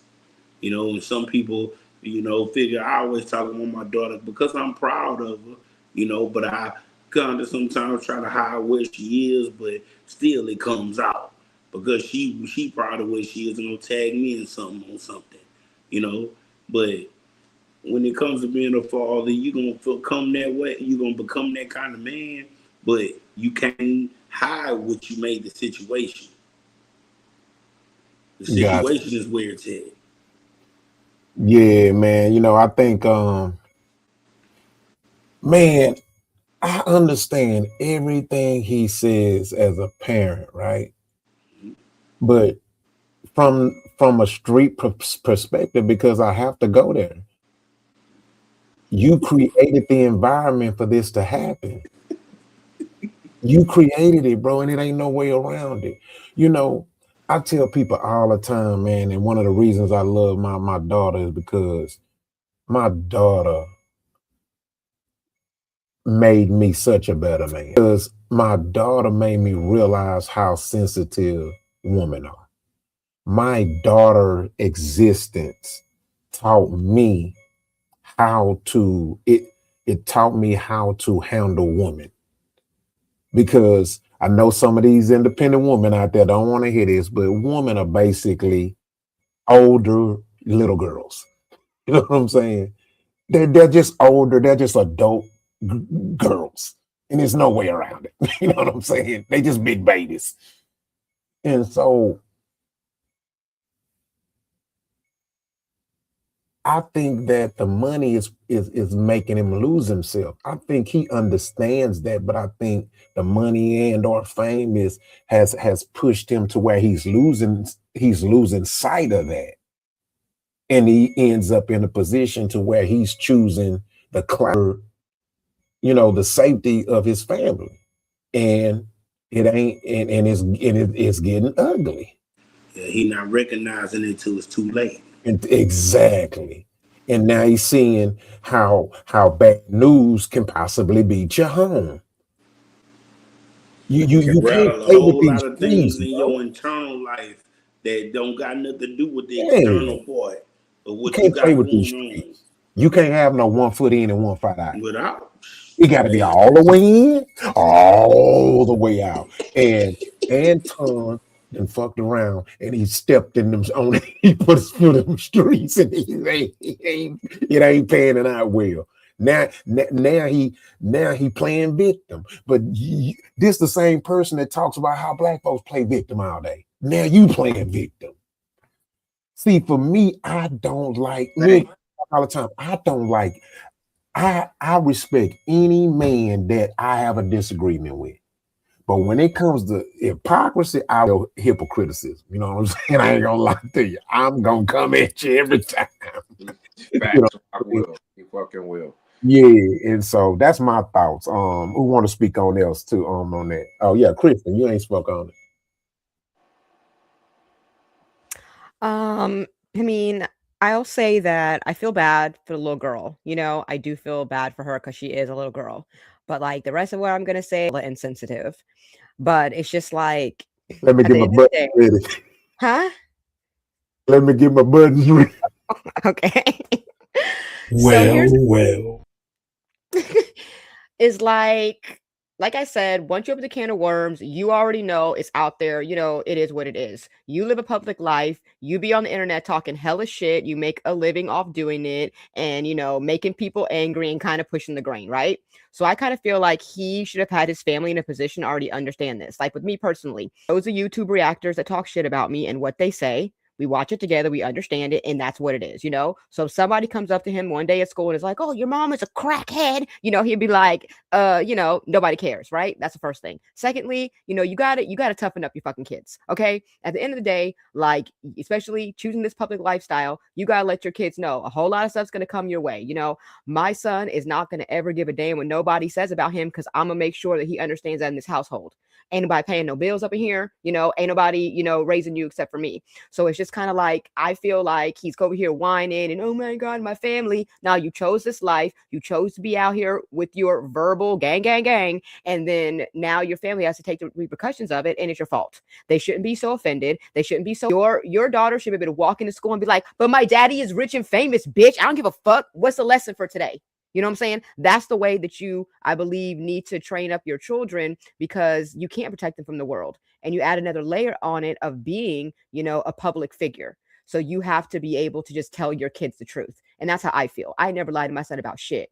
Ain't never been no Santa Claus. Ain't no fat white man taking credit for what the fuck I bought. I'm going to tell my son all the truth because I have a lot to teach him. So I don't have time to teach him no lies or try to protect him from anything. So I just kind of feel like he's playing victim. He's blowing it out of perspective, and that his family shouldn't be so offended because they know this nigga. They live with this nigga. Okay. Anybody want to respond to that? Yeah, I totally agree, man. You can't jump in the water and then start playing victim. When the shark come around when they smell blood, you know what I mean? And you know, he has to take this as a lesson learned, man. You know what I'm saying? Because again, you can't have 1 foot in and 1 foot out. It don't work like that. And man, rest assured you, I'm miles away from it. I ain't feet away from it. So I'm not because I know what come with that. Nah, I'm good. You know what I'm saying? And I think he should watch his own response to Corey and really process it. I think he'll process it different because it's more like a mirror, because he has to think about what he said. He talked about how he had to take his daughter out of private school and she's getting bullied and stuff like that. Anton, where I'm from, we ain't had that option. We had to I told my we had to grandma find that a I way was, to build character out of it. We couldn't run from bullies. yeah, we And had to deal with it's it. like, and so and man, bro, you need to watch that video again and look at it as a mirror and make yourself realize and say, man, stop playing. Because if you got it like that now, you know what I'm saying? I know you worked hard for it, but if you got it like that now, stop playing. See, we can lose ourselves, man. Y'all know it, man. People lose themselves in money and fame all the time, every day. Yeah, every day, man. You got to be able to take that money and be able to insulate your family, insulate yourself. Just like she was saying, educate your kids and stuff like that. I mean, that was a big thing for me too. Like for a long time, was like figuring out, do I want to get on these internet streets like this and stuff like that? Because your family is your family. You know what I mean? Yeah. And even this, just doing anything, doing film, because you got to get out there in front of stuff. You never know what can go down, but you got to educate your family. You got to see what's going on. So that's why I kind of went hard on them in the beginning, because I'm like, I didn't hear the right things that you needed to say, Anton. Like, that's personally between you and your daughter and your wife, how you handled it, what the situation. You don't have to come explain to us what you did. You don't have to give out your family's accolades. So now you're giving us more things. So now they're going to go look up the Junior Olympics. Now they're going to go look up each medal. Now they're going to go see what school she's from. Now they're going to go see what academic level she's on. All of this stuff, as they do that, they're going to know where you live at. Now you're going to have to move. He made it worse. Because the internet people are petty and nosy, and they're going to go for everything. Yeah, people don't got nothing else to do. I'm in IT. I know what can be done. And also, it's called ethical hacking. Ethical hacking. Yep. Anton only wants to observe the positive parts of being famous and having a platform, right? It's like you have to understand that, when you have this level of fame, you want to tell everyone, oh, I've done this and I'm doing this and I got this money and I got all this, that you're open for scrutiny with the whole nation, the whole world, So just as much as, you have your supporters, you're giving yourself access to people to hate on you in that same level. And you shouldn't be so surprised. You shouldn't be so offended, right? You put yourself out on this platform, but it seems, as if he just wants to be so hurt because they're being mean to him and his family now, but when people were being mean to Corey, he was happy about it, So it's just kind of like, you gotta understand it goes both ways. Bars. She said that. Wow. See, you get, y'all know the song is cool when they do it. It's a problem when I do it. Yeah, that. Yeah. You know what I'm saying? Steve, you want to add to that? I'm on the same. That's why I said when you start a fight, you can't say how it's gonna finish, which way it's gonna go, how far somebody gonna go. You just gotta keep fighting. Hey, no joke. He's still talking about fighting. Listen, Don King over here. Don King. Hey, but I'm not saying that I'm just saying that you can't say that they can talk about your wife, your daughter, if they can go that way or anything. That's all. I'm gonna say this, man. Respect can be such a beautiful thing, bro, if we just practice it right. Yep. Like, I'm gonna say it again. Respect can be such a beautiful thing if we just practice it right. Man, I don't know, man. I'm such a respectful guy. I'm so King, if I ever disrespected you, I I don't ain't even. never. I don't even know. I don't think so. You do know, because I ain't never disrespected you. 'Cause Yeah, he don't know. He said, I'm not sure. I say I don't know because everybody has a different way of what they call disrespect. A nigga can yell at you and it's disrespectful. Nigga, you've yelled at me Nah, before. well, You've yelled at me. we speak the same Goddamn, Rock. language. Have You I yelled ever? at me, man. Why did you yell at God, man. him? And we can Rockstar, be why on did you yell Sunday. at him? And We yell King at each other tell all me the I want you time. to do Look, this you like feel this. hurt Hey, and Hurt, man. disrespected. it's love. We yell at each other all the time. We be on I the ain't coming back phone. on this show, man. That's an inside joke. King I'm is gonna a very shut up. tall. I'm He's a gonna very shut tall up. gentleman. He's a big man. You got him crying. That is Oh not right. man. Nah, he hit it. That was an inside joke, y'all. I'll tell you about that later. Well, I'm sorry I well. had to go there. We'll let y'all know later. But yeah. I hate All y'all. right, so we gonna switch topics, man. It's a segue. It's a segue. So mute your mics.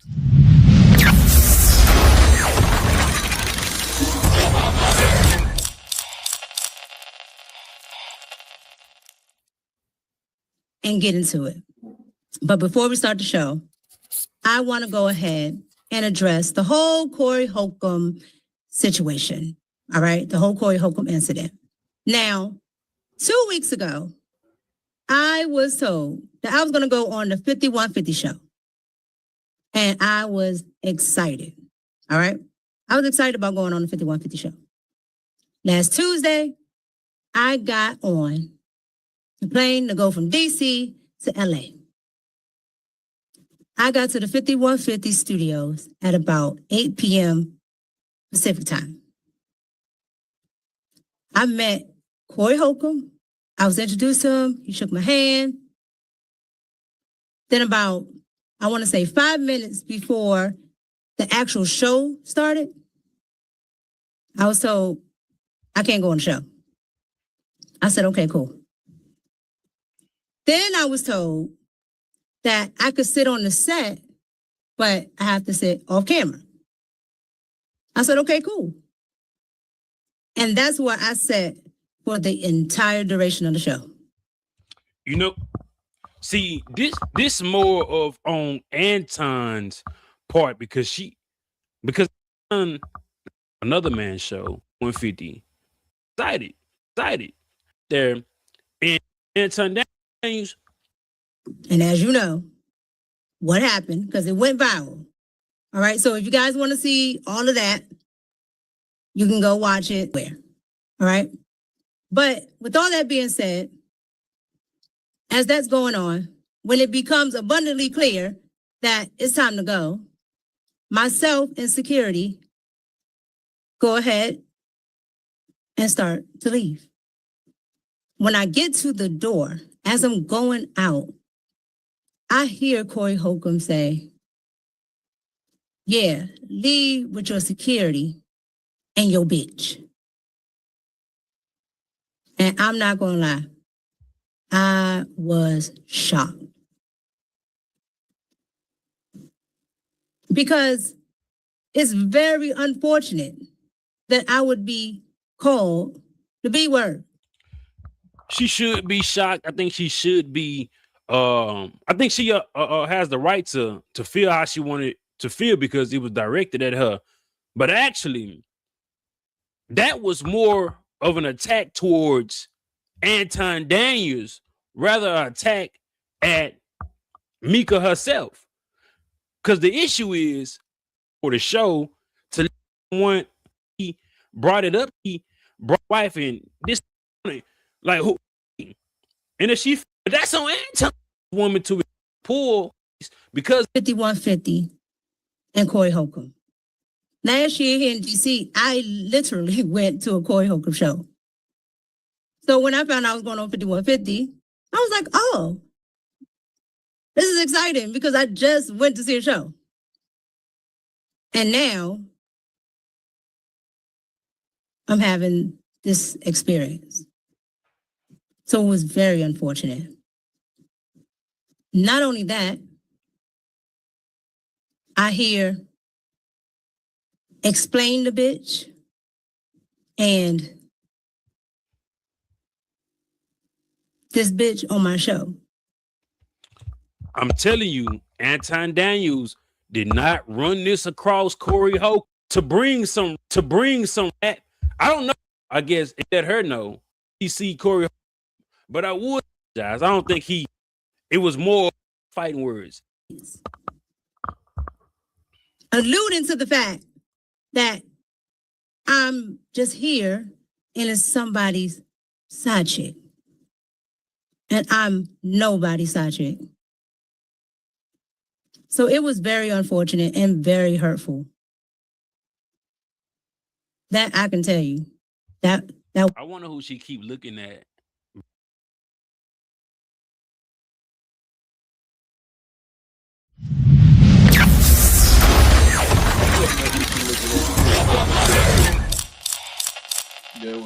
All right, so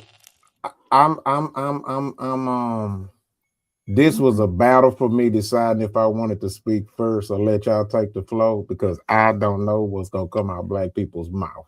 So I'm gonna go first. Okay. First of all, before we get into this conversation, I gotta give Mika a round of applause.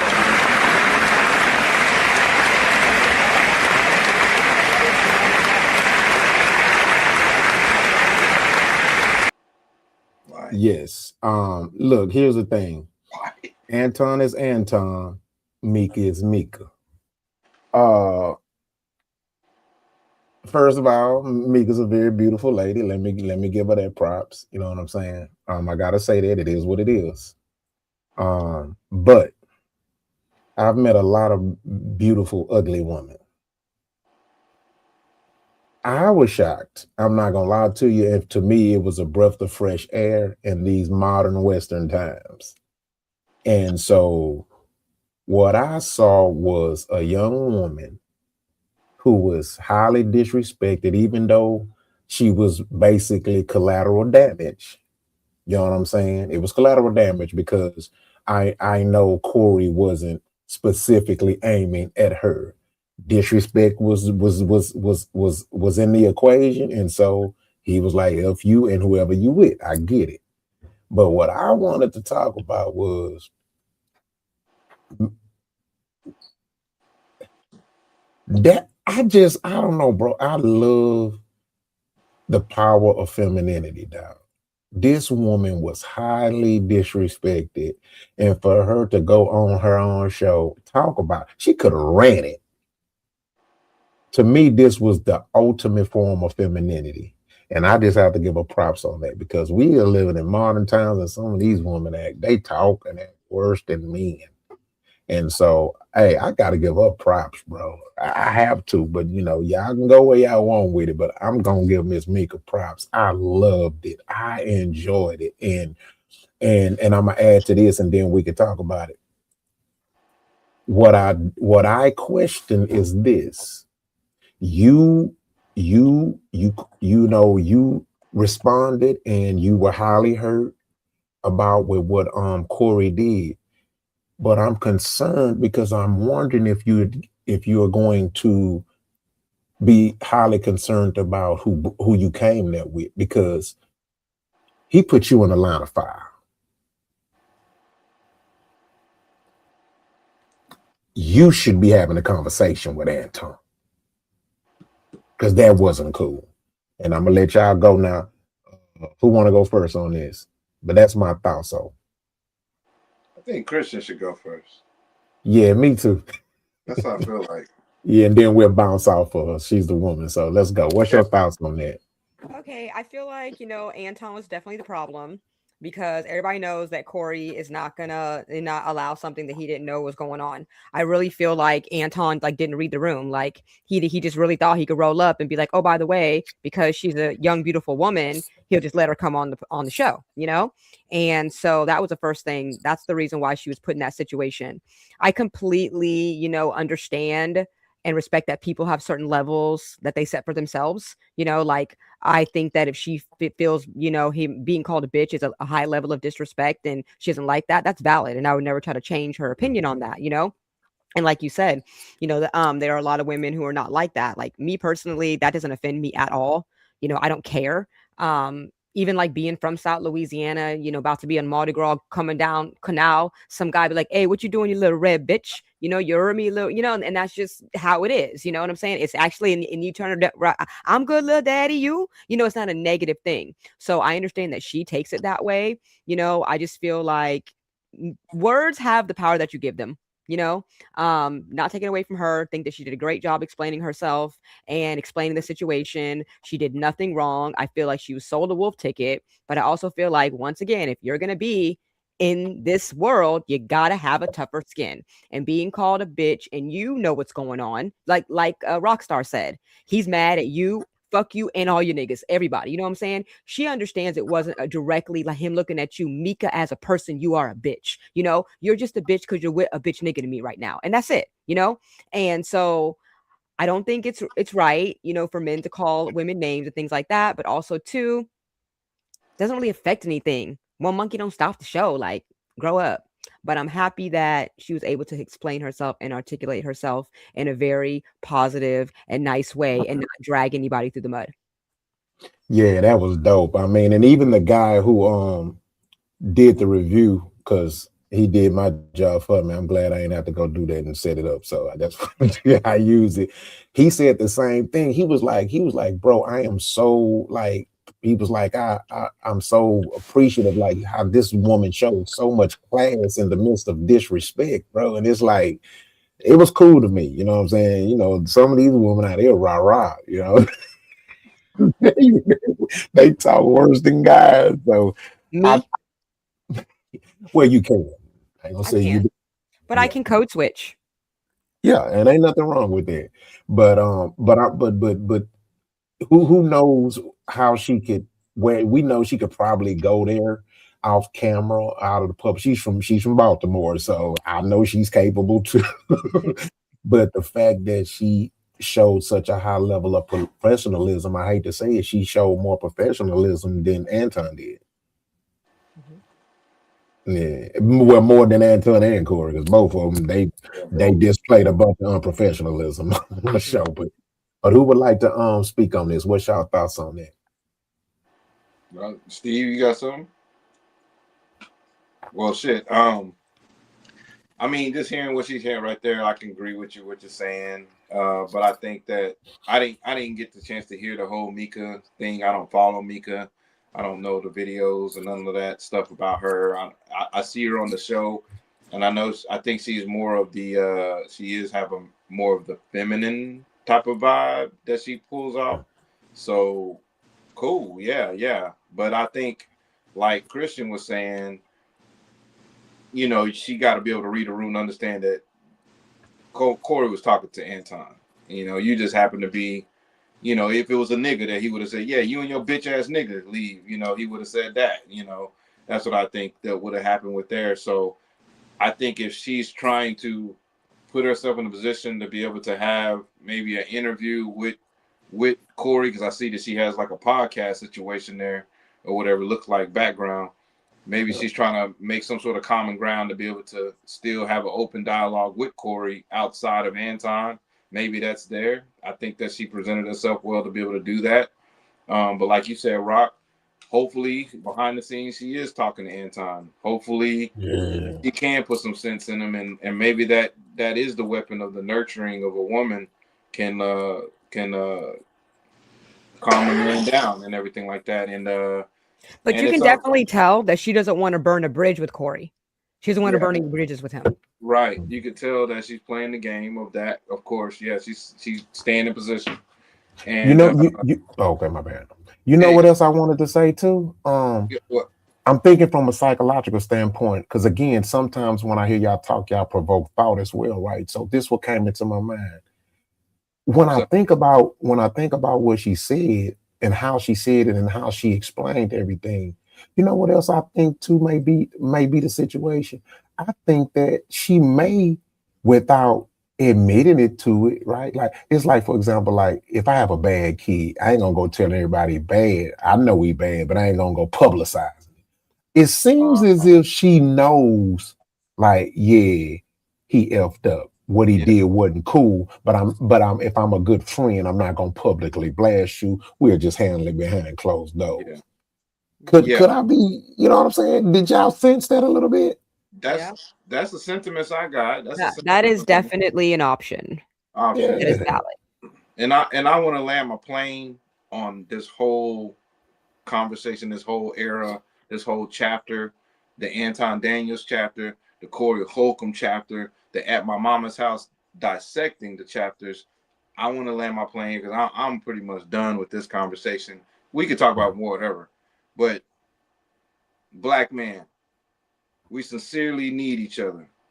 Stop fronting, just us, forward motion. And that's from the words of my man Zen. My man Zen right here, man. Gotcha. Yes. We need each other. Let's stop playing. Yes. Yeah, indeed. Now, you know, they say men lie, women lie, numbers don't. I did some number search and I did some analytics, right?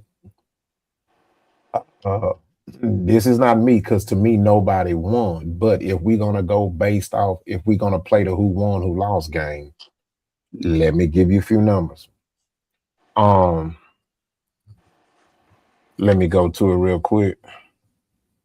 This is the results as of late, right?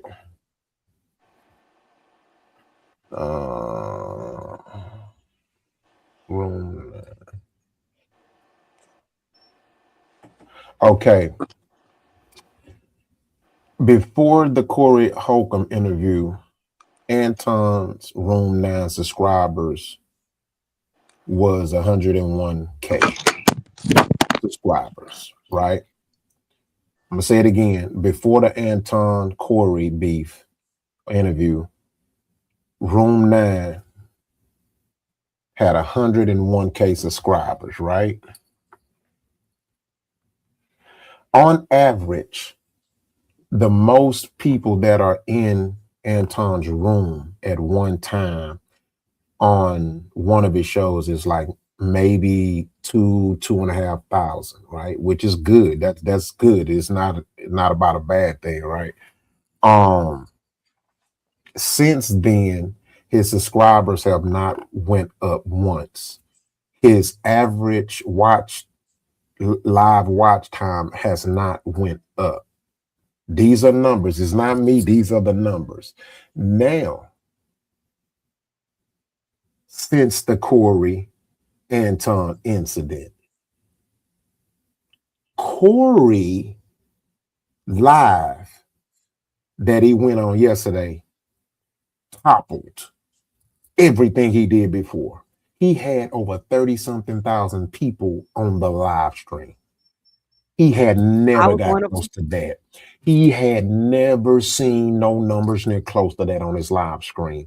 Also, before the Corey Anton interview and incident, he only had 300 and something thousand subscribers, right under 400,000 subscribers. Since then, he's reached 478,000 subscribers. The numbers are telling me that Corey's winning.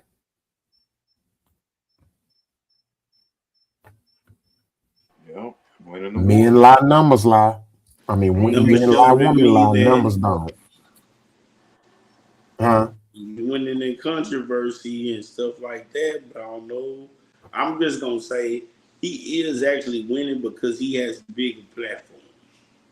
Either way it go, and he challenged the man on his show, all that. The man don't have as big as a platform or nothing Yes, like he that. did. Yes, he did. I wasn't even subscribed to Corey's show. Corey didn't have a lot of followers. Corey, his show. See, here's the thing about podcasting. See, podcasting don't care who you is I don't outside of even pay podcast. attention to podcasts because No, I don't hold on. even pay. Hold I'm on. not even up on it like Let that, me bro. I ain't land. gonna lie. Let me land.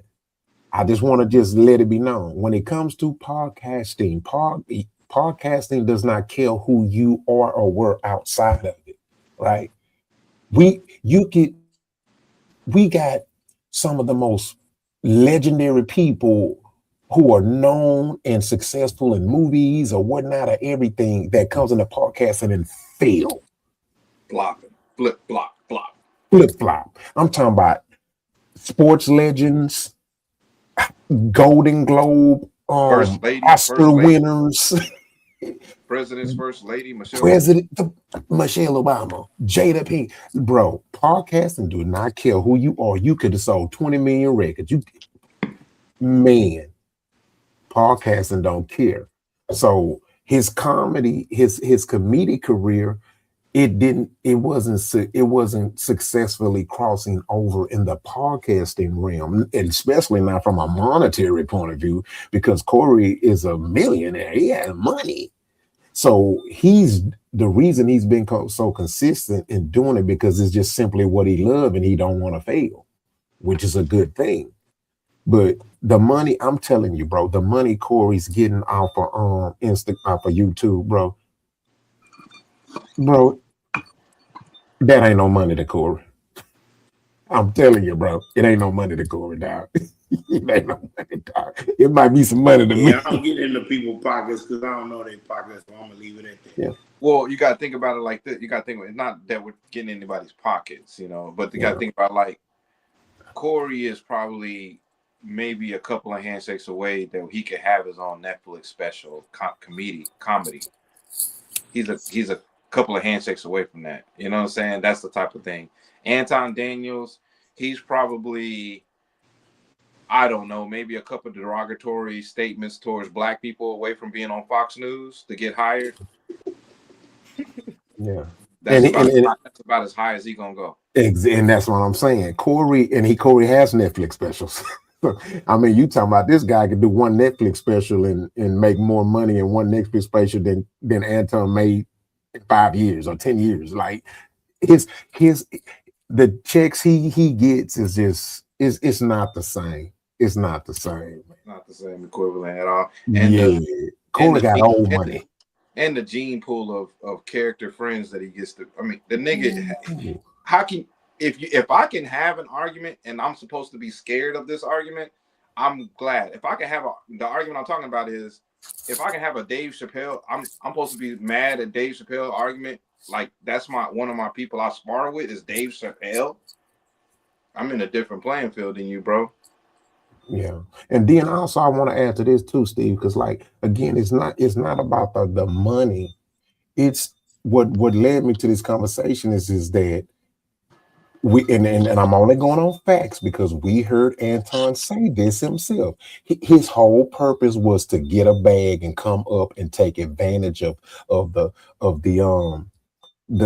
internet fuss that this was going to bring. He was strategic. He in his mind he knew this was going to work, but the numbers are showing that Corey's benefiting off of it more than he is, and now he got to take his daughter out of school.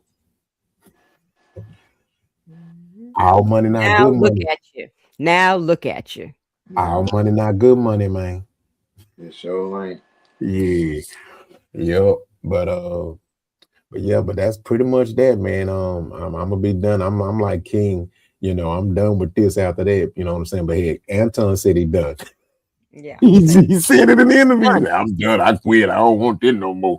This shit getting scary. There's something else to talk about, and something else will happen, in the world, and then it'll be old news. Yeah. Gotcha. Yeah, wife put belt to ass on that one. You better straighten this shit. Exactly. Yeah, man. Well, look here, man. We done, man. I'm not going to another topic. This was good stuff. You know what I'm saying? Yeah, we good. We good. Yeah, 2 hours. That's about our good time. I don't want to wear y'all out too early. Yeah, and I'm tired because I was out all day and I'm hungry. Yeah. Okay, Man. yeah, I got you. See, perfect timing. I got telekinesis. Zoom, Yes, zoom, there you zoom. go. Just All pure right. perfection all the time. Why, Rockstar? Why? Good, don't say that. You're gonna make me feel too good. My butt, it be technical difficulties With and all, everything. That's with all why. the negativity, with all the negativity, like, and then King read that, so I feel like it's important. Yeah. Okay. So yeah, because I gave Steve a compliment and told him that his headshot was the dopest shit I've seen. Oh, you talking about in And the chat? yeah, Ooh, that was yeah, fire, boy. and then I gave Rockstar a compliment too. So now I got to give King a compliment too, that he is a creative, amazing person. He came in the clutch and felt like family, and he's somebody who is a great connector of people. So now these black men have tearing each other down. So I took the opportunity to pour, life into 3 black kings. Gotcha. That's amazing. Thank you. Yeah, I appreciate that, man. Ain't it cool to have a pretty night lady on the panel? Man, this is awesome, bro. This is awesome. We don't get this out. Yeah. And also I want to say this too, because it's gonna always be out there, always people who think that if you disagree or agree with them that you picking sides based off that, which I see a lot of people do too, based off who they like and not like. At the end of the day, man, I wish nothing but the best for those 2 brothers. I think that they should take what happened as a learning lesson. Both of them have some things that they can improve on. You know what I'm saying? Be better men, be bigger men. And yeah, man. And I think what I can say is that the thing I can say about Corey is that Corey knows who he is. To me, that's an advantage in life. When you know who you are, that's always going to give you an advantage in life when it comes to socialism, right? As far as dealing with people. Anton, man, I agree with 95% of everything you say. And out of the 5% I don't agree with, it's only 2% of it that makes me question is if I can trust you as a person that leads people. You know what I'm saying? You know, you can't claim everything, but then a person asks you, is you black, you want to make up all these excuses and go scientific and historical with it. I can't accept that, brother. You could have been my dad, I would have went off on you. Like, what? Christianity, religion is a social construct. Political parties are social constructs. Fraternities are social constructs. What you mean? That's life. Life is a social construct. So don't sit there and claim social constructs, but then when it comes to your skin color, you run. That's hard for me to swallow, bro. It's just that 2% that I disagree with is scary. You sit there and you tell people that black people don't need reparations, but every other ethnicity group that was mistreated by white America has gotten reparations, and some are still getting them. We give Israel like $400 billion every year. What are you talking about, bruh? And I land my plane on that. I just had to spit that because I do not like that type of level of hypocrisy, man. That's insane. Yeah. That first time I ever heard him talk about the reparations, that was like, okay. I've been bamboozled. I know who you are, buddy. Okay. Yeah. One thing is, like, I feel guilty a little bit sometimes because I actually do receive reparations for being Native, but it's like I feel bad about because I don't live my life as a Native American person. I live my life as a black person, So it's like on one side of it, it feels good, but what about my black ancestors? I have the struggles of black people, so I wish that I got money, for the struggles of my black ancestors, and I am happy that at least I was able to get that, because a lot of people probably should be getting it and they don't. I recognize that a lot of people probably do have enough native blood, especially in certain areas that are from, Oklahoma, Texas, Louisiana, Mississippi, these areas that have, large population, but it still hurts, and it's something that is not fair that everybody else gets and stuff. also and Corey, bro, you need to go read some more books, bro. You need to get your intellectual game up and you need to get your word game up. You always have a mic in front of you. you need to do that too. That's something that you need to work on. You know what I'm saying? But if you don't, I'm okay with it because I'm sorry, he 52. Like, man, hey, I love the 52-year-old Corey. You know what I'm saying? And, you know, and he says stuff that I don't agree with. He says a lot of stuff I don't agree with it, but the stuff that I don't agree with what he say, it doesn't make me like not trust him if we were friends. Anton's the stuff I disagree with him. He makes me wonder if I could trust him as a friend because he's not consistent with who he is. Mm-hmm. Corey, I know Corey gonna be Corey. He all our cousin at the cookout. Yeah. Yep. Yeah, Awa. What nation are you? yeah. Awa. Blackfoot. I'm Blackfoot Indian. I'm a Kumel uncle to Odom. This is my native brother. My You native mean brother. you mean The thing indigenous, is, right? yeah, indigenous. So There you like go. my There you mom go. is like my mama's bloodline. It's like there's a difference between like nationality and ethnicity. You know, at the end of the day, my bloodline is Native and Middle Eastern. That's just what my mother's bloodline is, and then my dad is black. But I didn't grow up anything other than a girl from South Louisiana. My mother's first language is French. She speaks Creole French. She grew up in the farm. Sharecropping and pumping well water. Although her ethnicity may be a certain thing, we weren't raised like that. And she said back then in the day, you were white or you were black. We weren't white, so we got treated as black, and we did all the same things with black people. Yeah. So it's like I'm happy that I know my culture and I'm able to get certain things, but I still have the same feelings of a black person because my entire life my dad told me that you ain't cute, you ain't light skinned, I don't care about that curly hair, you black. Because you only mixed or whatever, and when shit is okay. But when shit hits the fan, you ain't nothing but another black, N-word. So, that was a mentality that I grew up in. You know what I'm saying? So the black side of me still angers, but it's very cool, with my grandmother. My grandmother, she still has her long braid all the way down to past her knee. She's still living. She gave birth to 14 children, same mom, same dad. When I told her I was pregnant, she's like, oh, that'll be my 22nd great grand. She speaks broken English and French, and it's so great to have that culture, but I'm still pissed off about the other shit. Gotcha. So this is what we're gonna do, right? We're gonna start with Smokey down here. We're gonna start with you so I can make you pause. Isn't frozen? Next Friday looking at.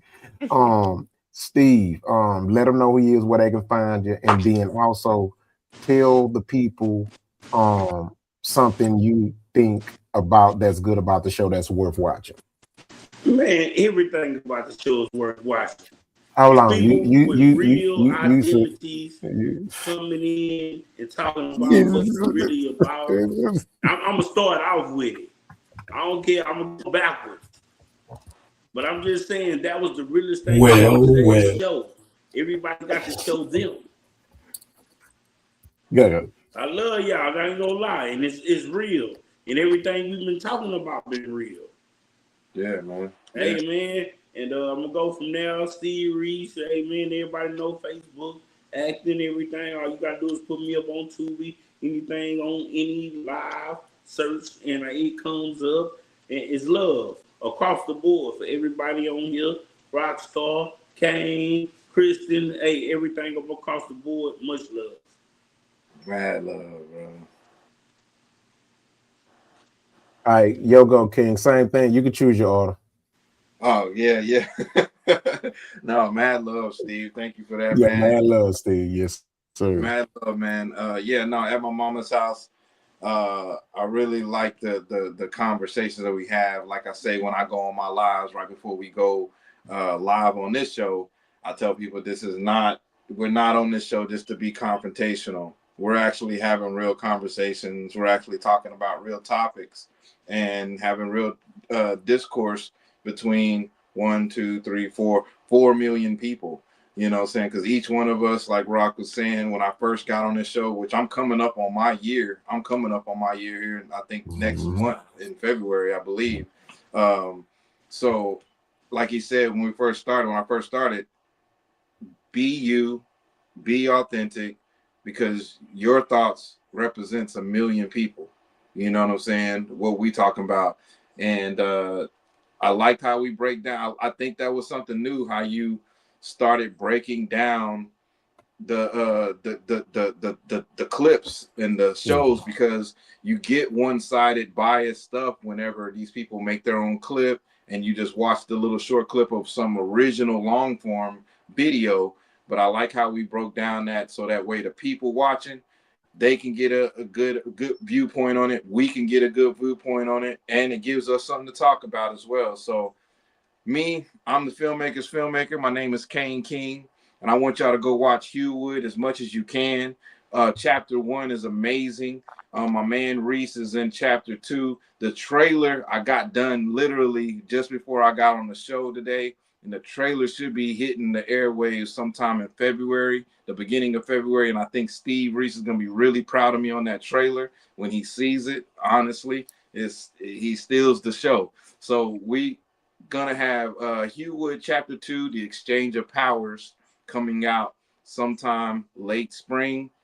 And if you're wondering what I was reading from earlier, the book I was reading from is Status Quo. My man Zen, rest his soul. This is the most peaceful revolutionary man I know. You know what I'm saying? That's my friend, man. He taught me everything, to me under his wing, all of that stuff. Go check out All Real Radio over there with Drew and Denise Colonize. Go check those people out. Yes, man. Shout out to Zen, man. Rest in peace, y'all. For y'all don't know, I know Zen too. That's my big homie, man. I was around him when he was here, so been in his house, would go to his house and everything, bro. So yeah, you definitely close connection, bro, for real. SOT 25, baby, Sons of the 25th. Yes, sir. Yeah. All right.